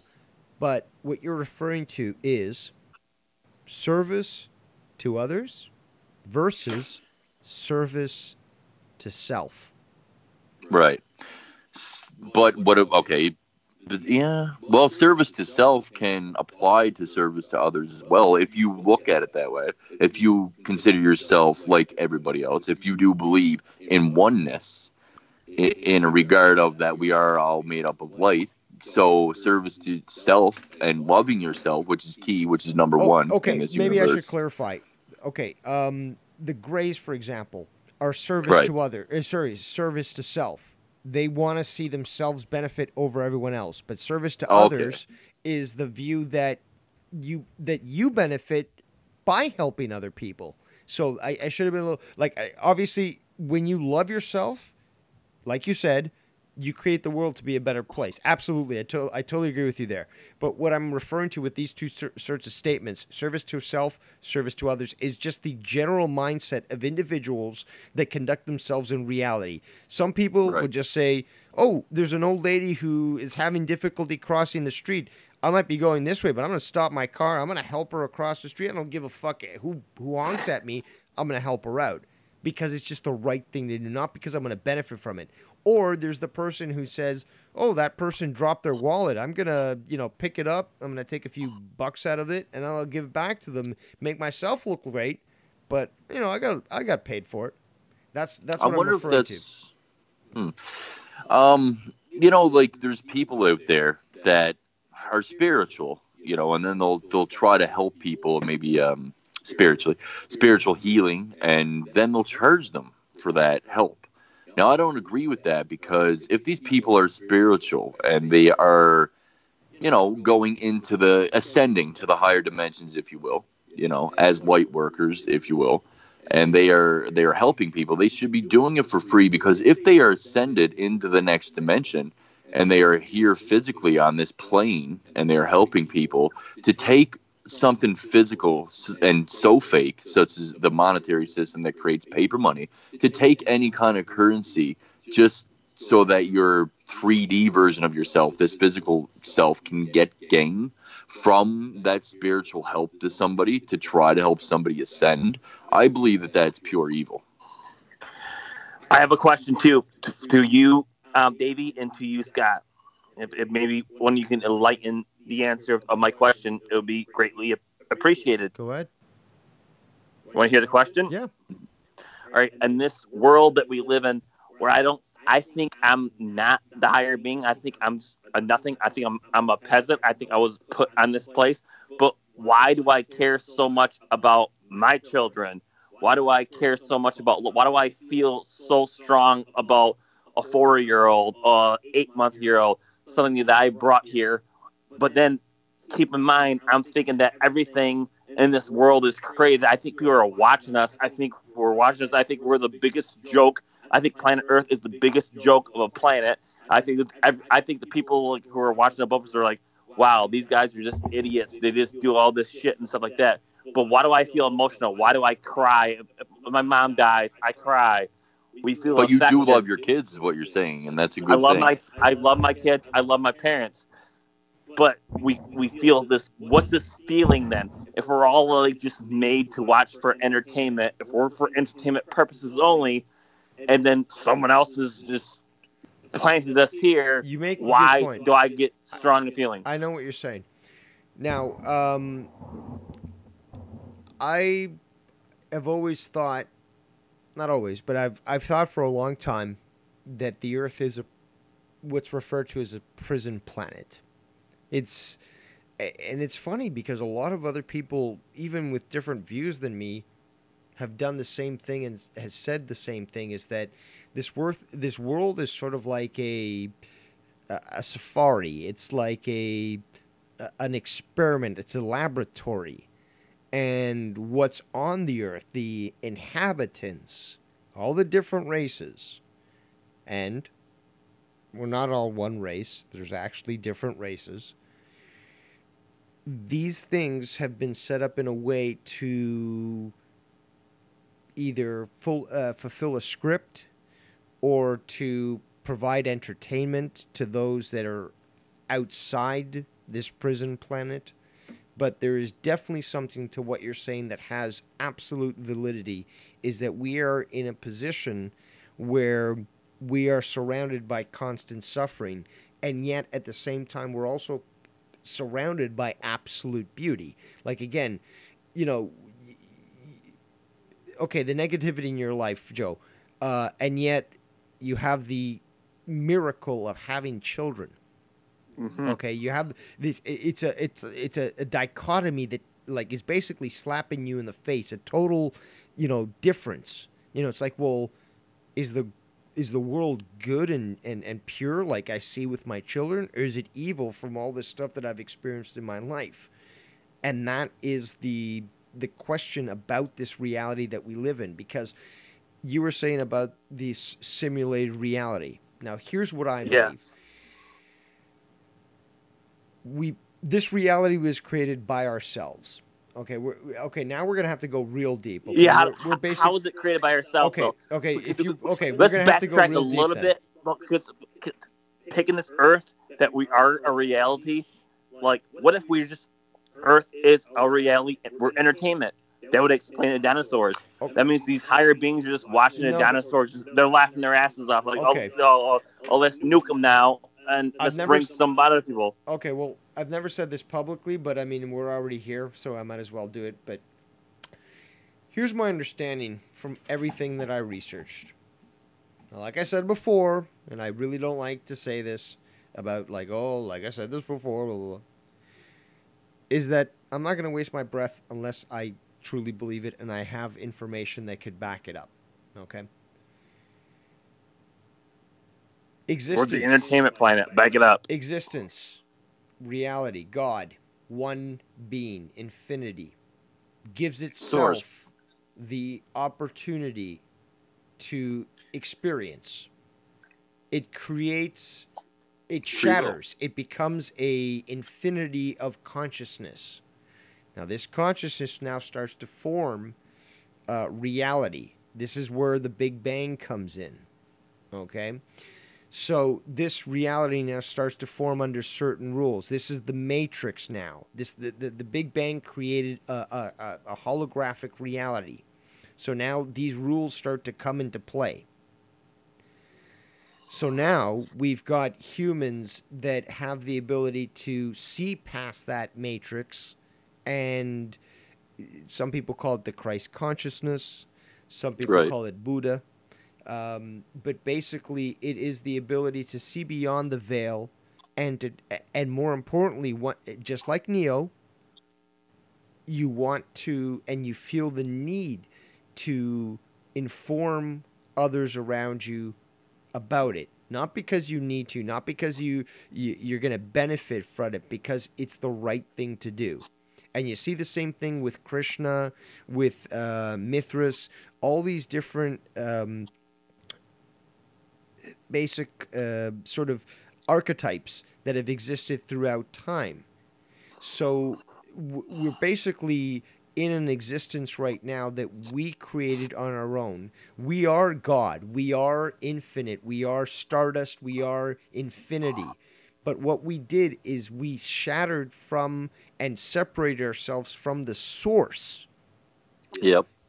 And that is why right now we are living this existence, reincarnating over and over again until we can finally reach that level of ascension.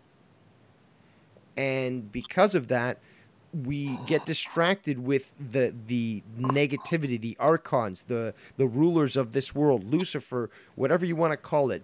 It is of this world that is trying to keep us down so that we don't raise our consciousness to that level necessary for us to rejoin You know what the source. the true ruler of the world is? The true ruler of the world is the internet. The internet has been around 500 years ago, 1,000 years ago. We just found it. We found it in the 90s. Well, yeah, that is Lucifer. Well, the DARPANET basically started, and I studied big on this because, well, I'm not going to go into details on that, but basically, DARPANET basically started in the late 60s, early 70s to create a network system through computers to allow for dissemination through missile systems and universities for research. Eventually, it became the internet that we have now, but nonetheless, it was also planned to be a tool to utilize against the people. So when they realized they had access to this opportunity to create the internet that would be a form of control, they just jump right on it. And you see, for example, Jeff Bezos, most of his money came from the CIA. This guy's set up. This guy's a made man. I mean, people ignore the fact that Bill Gates, for example, Bill Gates' father, Bill Gates the third, I believe is his name, he works with he used to work with the Defense Department. You don't just start a computer company at certain ebbs and flows of history where technology comes out and Everything's cool when you call it a computer. what's It's a computer. It's okay. It's a computer. No, it's fucking. They're linking everything. That's the problem. A computer. Oh, I have a computer. Oh, I'm cool. Yeah, no, okay. A computer is eventually is what they're watching us. well they've basically utilized computers for a long time to try to create like Minority Report, for example, the identity. It's thought crime, like in 1984, where You know what I think? they I create think the Sim City game. The Sim City game. No one's ever. This is gonna be a first right here, right now on this channel. Breaking news: Sim City. Whoever created Sim City, there's more to it. Oh, you create your own cities. You can do all this shit. You do all that. Whoever truly created that game, I think, is responsible higher above us. Because I'm not that old. I'm in my 30s, but I was in 5th grade and I was playing Sim City. Oh, play Sim City, build the city, well, you know, build it, you, build it, you, build it. You To make me, a good that's point, is because that simulator is actually based off other simulators that were created. People need to understand that the military-industrial complex is at least 50 years beyond our comprehension in regards to technology. So these sorts of simulators. And like where The did they Sims, get that from? Well, we'll get Where to did that they in a get that moment, technology from? but, basically, these simulators have been utilized for a long time. Like Photoshop came out in the 1990s, but that was basically developed in the 70s and the 80s. and who developed it? Who developed Well, the it was first the Photoshop? military-industrial complex. RAND Corporation, for example, which actually stands for Research and Development. But RAND Corporation's been around for a long time. They probably have a big involvement in regards to the Apollo Moon project in the simulations that were put out as being real. So this organization is one of many think tanks that has the money necessary and the backing to do whatever they want to and convince the public that that's reality.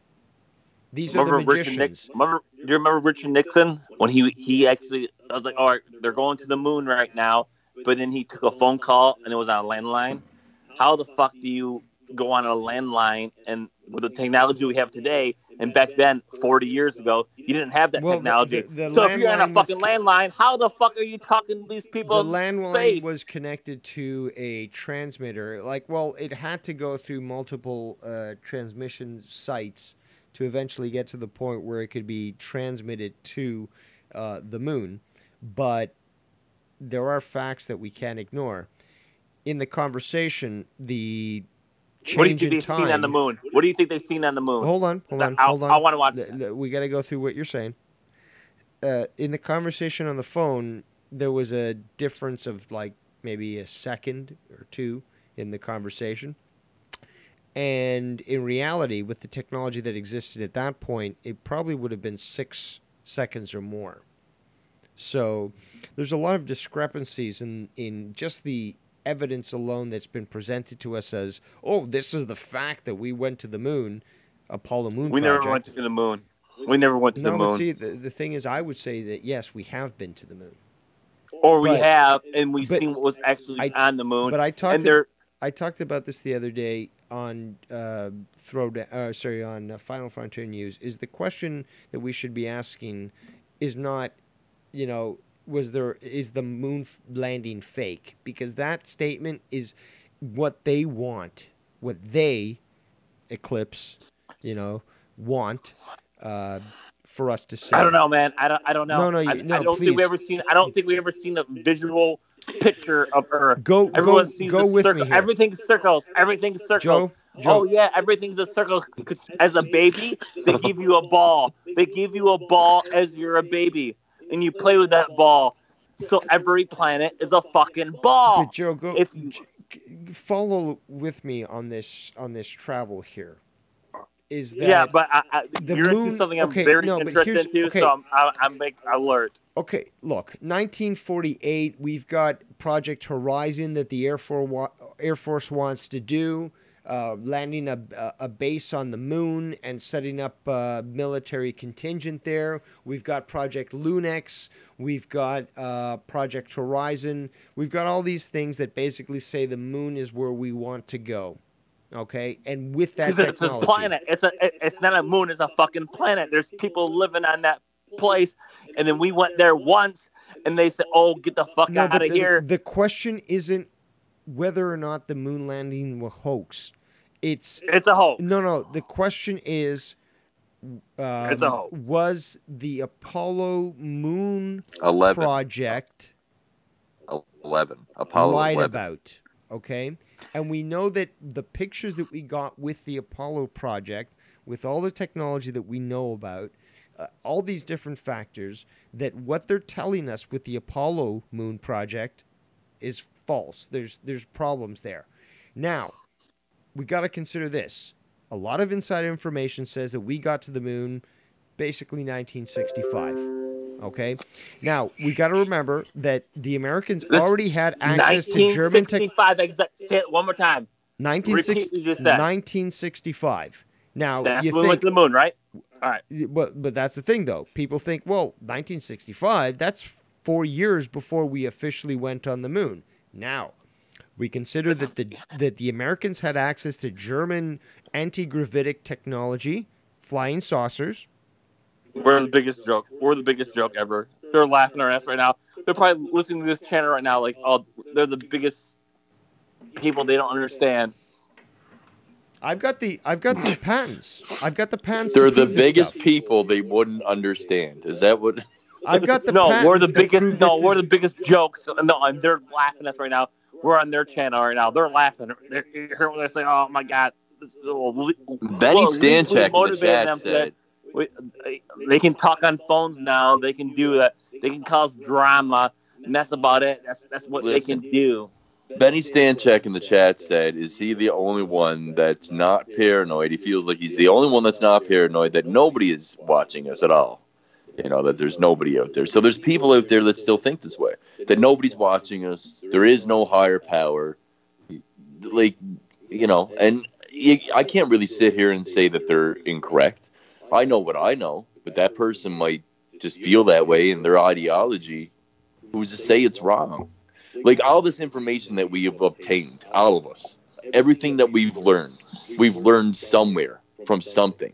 And not one of us can sit here and say that it honestly came down from a higher source or a higher power that we don't see on an everyday basis. I can't honestly say that. I can feel it in my soul, and I can believe it.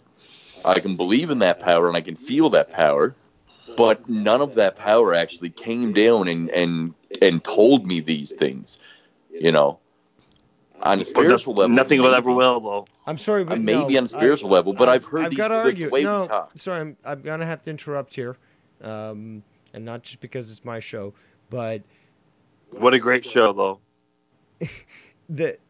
Thank you, but the fact is, though, the information already exists about the crafts that already existed during World War II. It's right now on the screen, but this is one of many examples of craft that existed.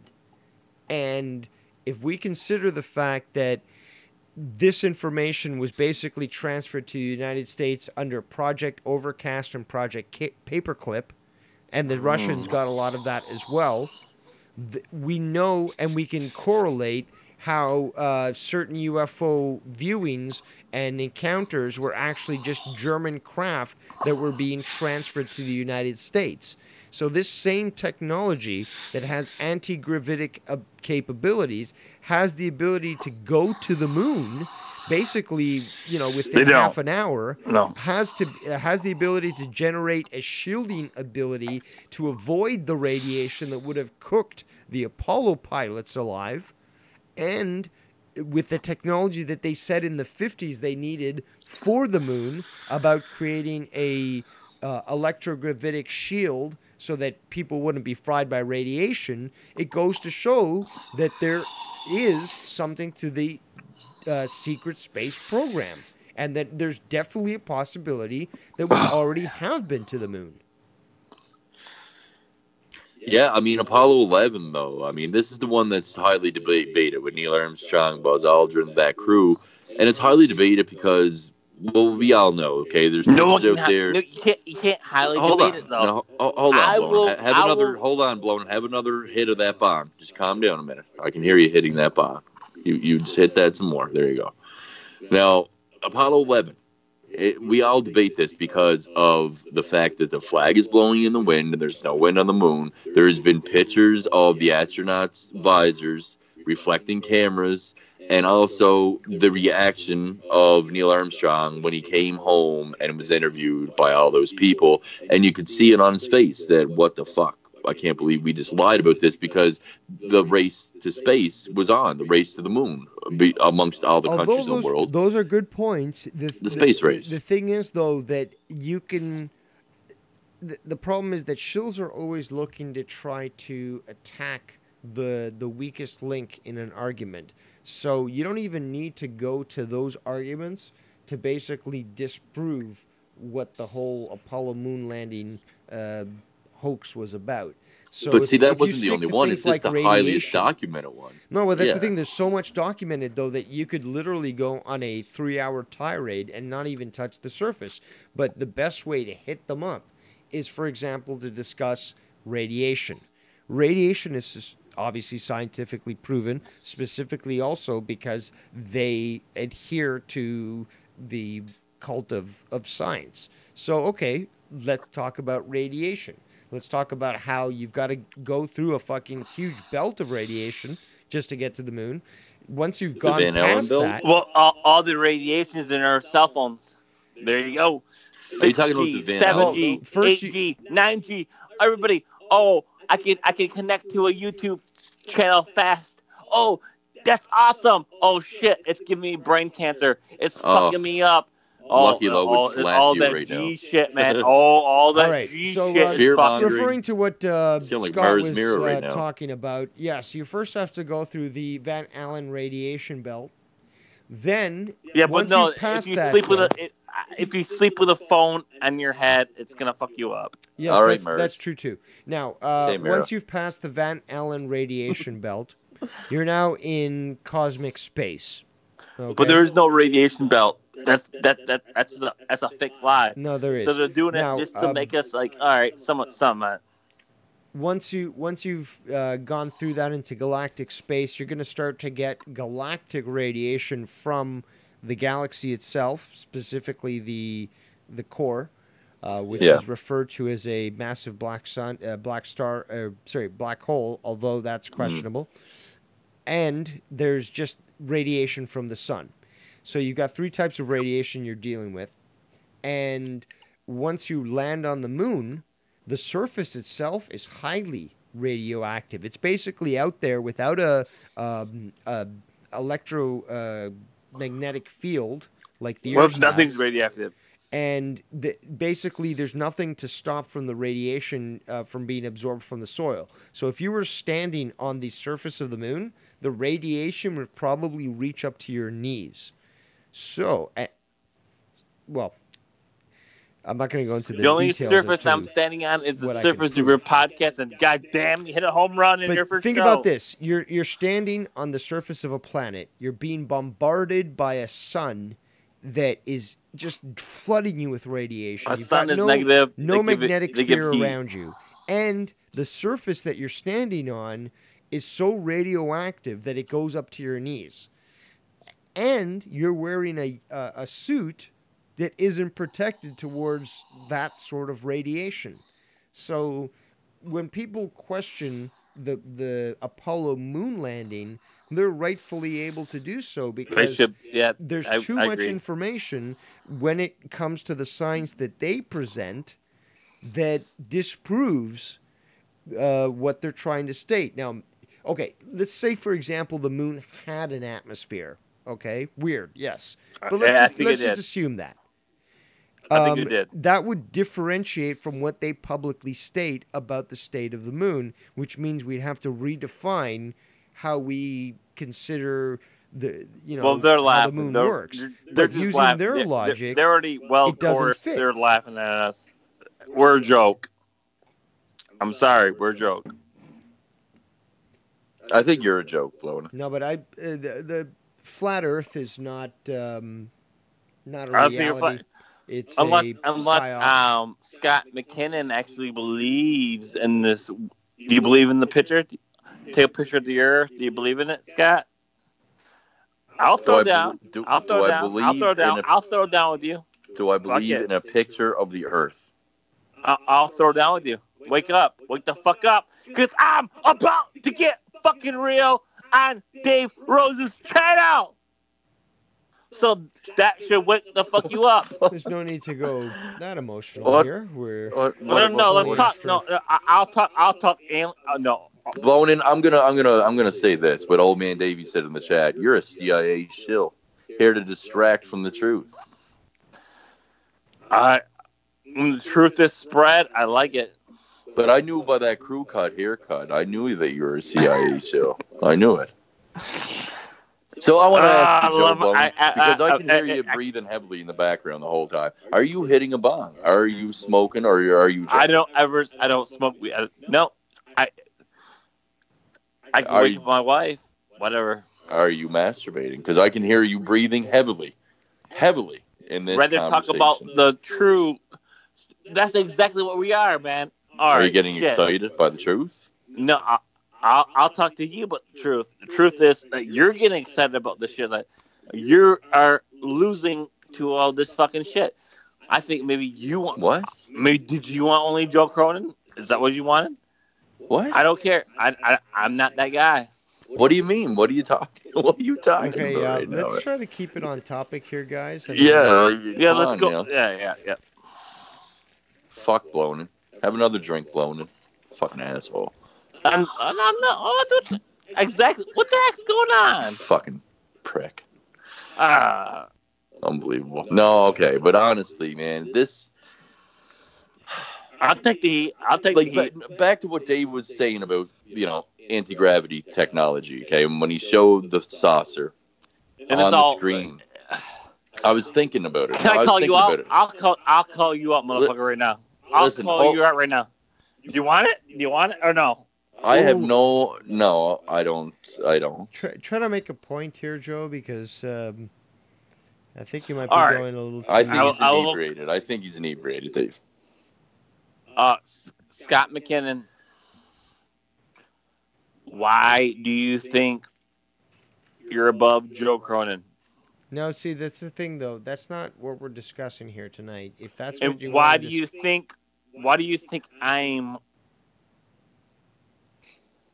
Okay, bye. That's a great point. That's what happens when you try to bring shit here on my channel. We're not here to discuss anything but what I brought to the table. That's it. You don't like it? Tune into something else. I'm sure there's some low IQ street smart show you could be watching right now. But fact is, when you're on here, I respect you and I appreciate you for spending the time to call in. But I'm not going to play around when it comes to trying to acquiesce to your ego or whatever it might be. Again, this is the whole purpose of this channel is I don't give a fuck no more. I'm here to tell the truth. I don't care who doesn't like it. And that's just the reality of the situation. That's why I go, I would agree with that. On this fucking planet that we're living on your first show, goddamn, shit. Everyone's going to, damn. Make it rain on your first channel. Make it rain. No, you may have people say, "Hey, no, just recall this fucking guy." Oh no, your channel, damn. And Davey, damn. I'm looking forward to your second show. I'm out. Okay then.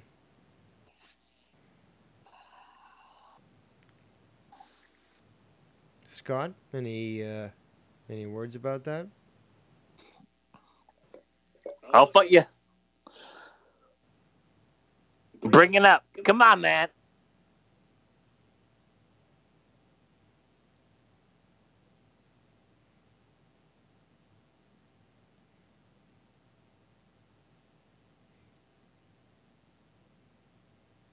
Okay. Well, that's just, I guess, how it goes sometimes, where perhaps some individuals have things to say that might not be conductive to the show. Don't you be coming back on my show if you don't want to be fucking destroyed. I'm not gonna be destroyed unless he wants to try to destroy me. And then And that's how it works, people. It's a simple button. Takes care of it all. No calls, no problems.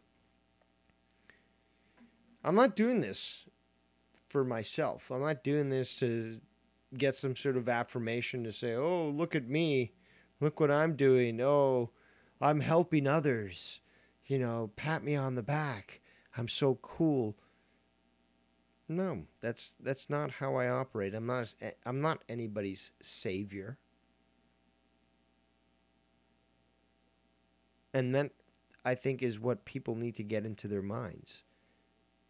Is that despite the way that I carry myself, is that I'm not looking for affirmation. I'm not looking to be idolized, to be considered a savior, to be viewed as some sort of hero. I'm doing what I'm doing because it needs to be done. That's just the way I see it. When you breathe because you need to live. I would equate it to the same thing. I do it because it needs to be done. It's reality. The truth needs to be told. The truth needs to be known. And those that are afraid of the truth need to understand that it's not harmful to them. But those that are specifically interested in hiding the truth, in making you think that you're less of a person for trying to search for the truth, they are your enemies. And I think it's very important that people finally get to the point where they realize you can't go through life trying to treat everyone as a friend. You have enemies, and they are out there to destroy you. Just like with the Matrix, with the Agent Smiths, until you can free somebody from that situation, they are your enemy. And you've got to consider that when it comes to the way that you conduct yourself in life. If you're looking for the truth, you've got to be willing to understand that there are going to be people out there that are going to try to destroy you, no matter what you do, to try to make them understand that you're on their side.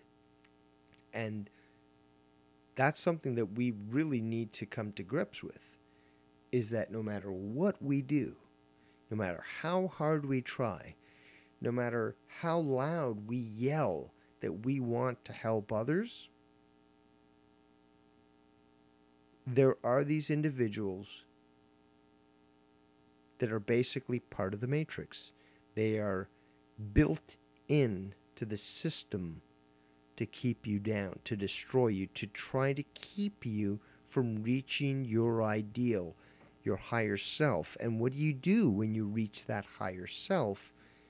Is that you try to help others. It's just a natural thing to do.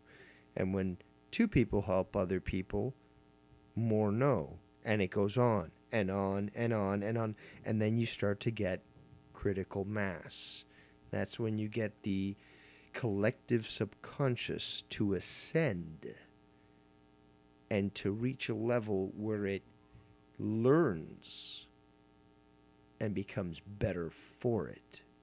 But there are these things in the system, whatever you want to call them, but I like the Agent Smith analogy because I think it fits perfectly well, is that these individuals will do nothing will stop at nothing to ensure that they stop you. And on that note, I don't know if I'm going to get a hit for my video on this, but I'm going to try to find that clip here on YouTube so that I can play it for you, and you can hear again just the amazing wordage of this particular scene.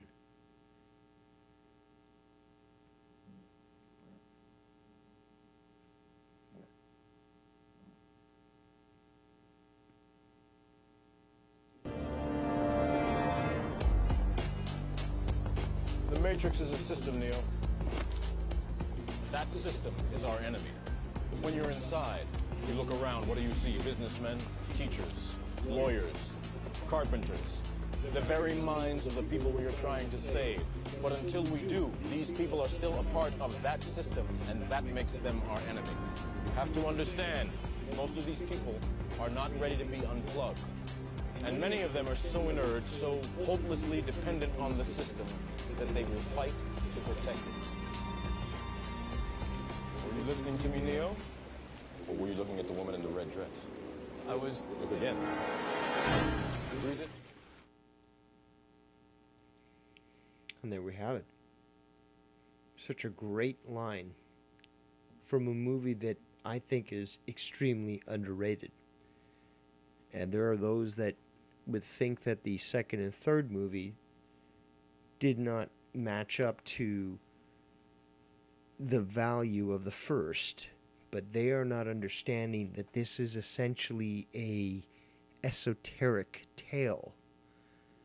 And there is just so much that I will be speaking about in the future in regards to the Matrix trilogy, because of the fact that it speaks so much about the reality that we live in, and it gives us the keys to be able to realize how to get out of this holographic reality that we've imposed on ourselves. We live on a prison planet of our own making. But the doors to this prison are open. The only thing that's holding us back is the fear of ourselves and those around us that choose to instill that fear.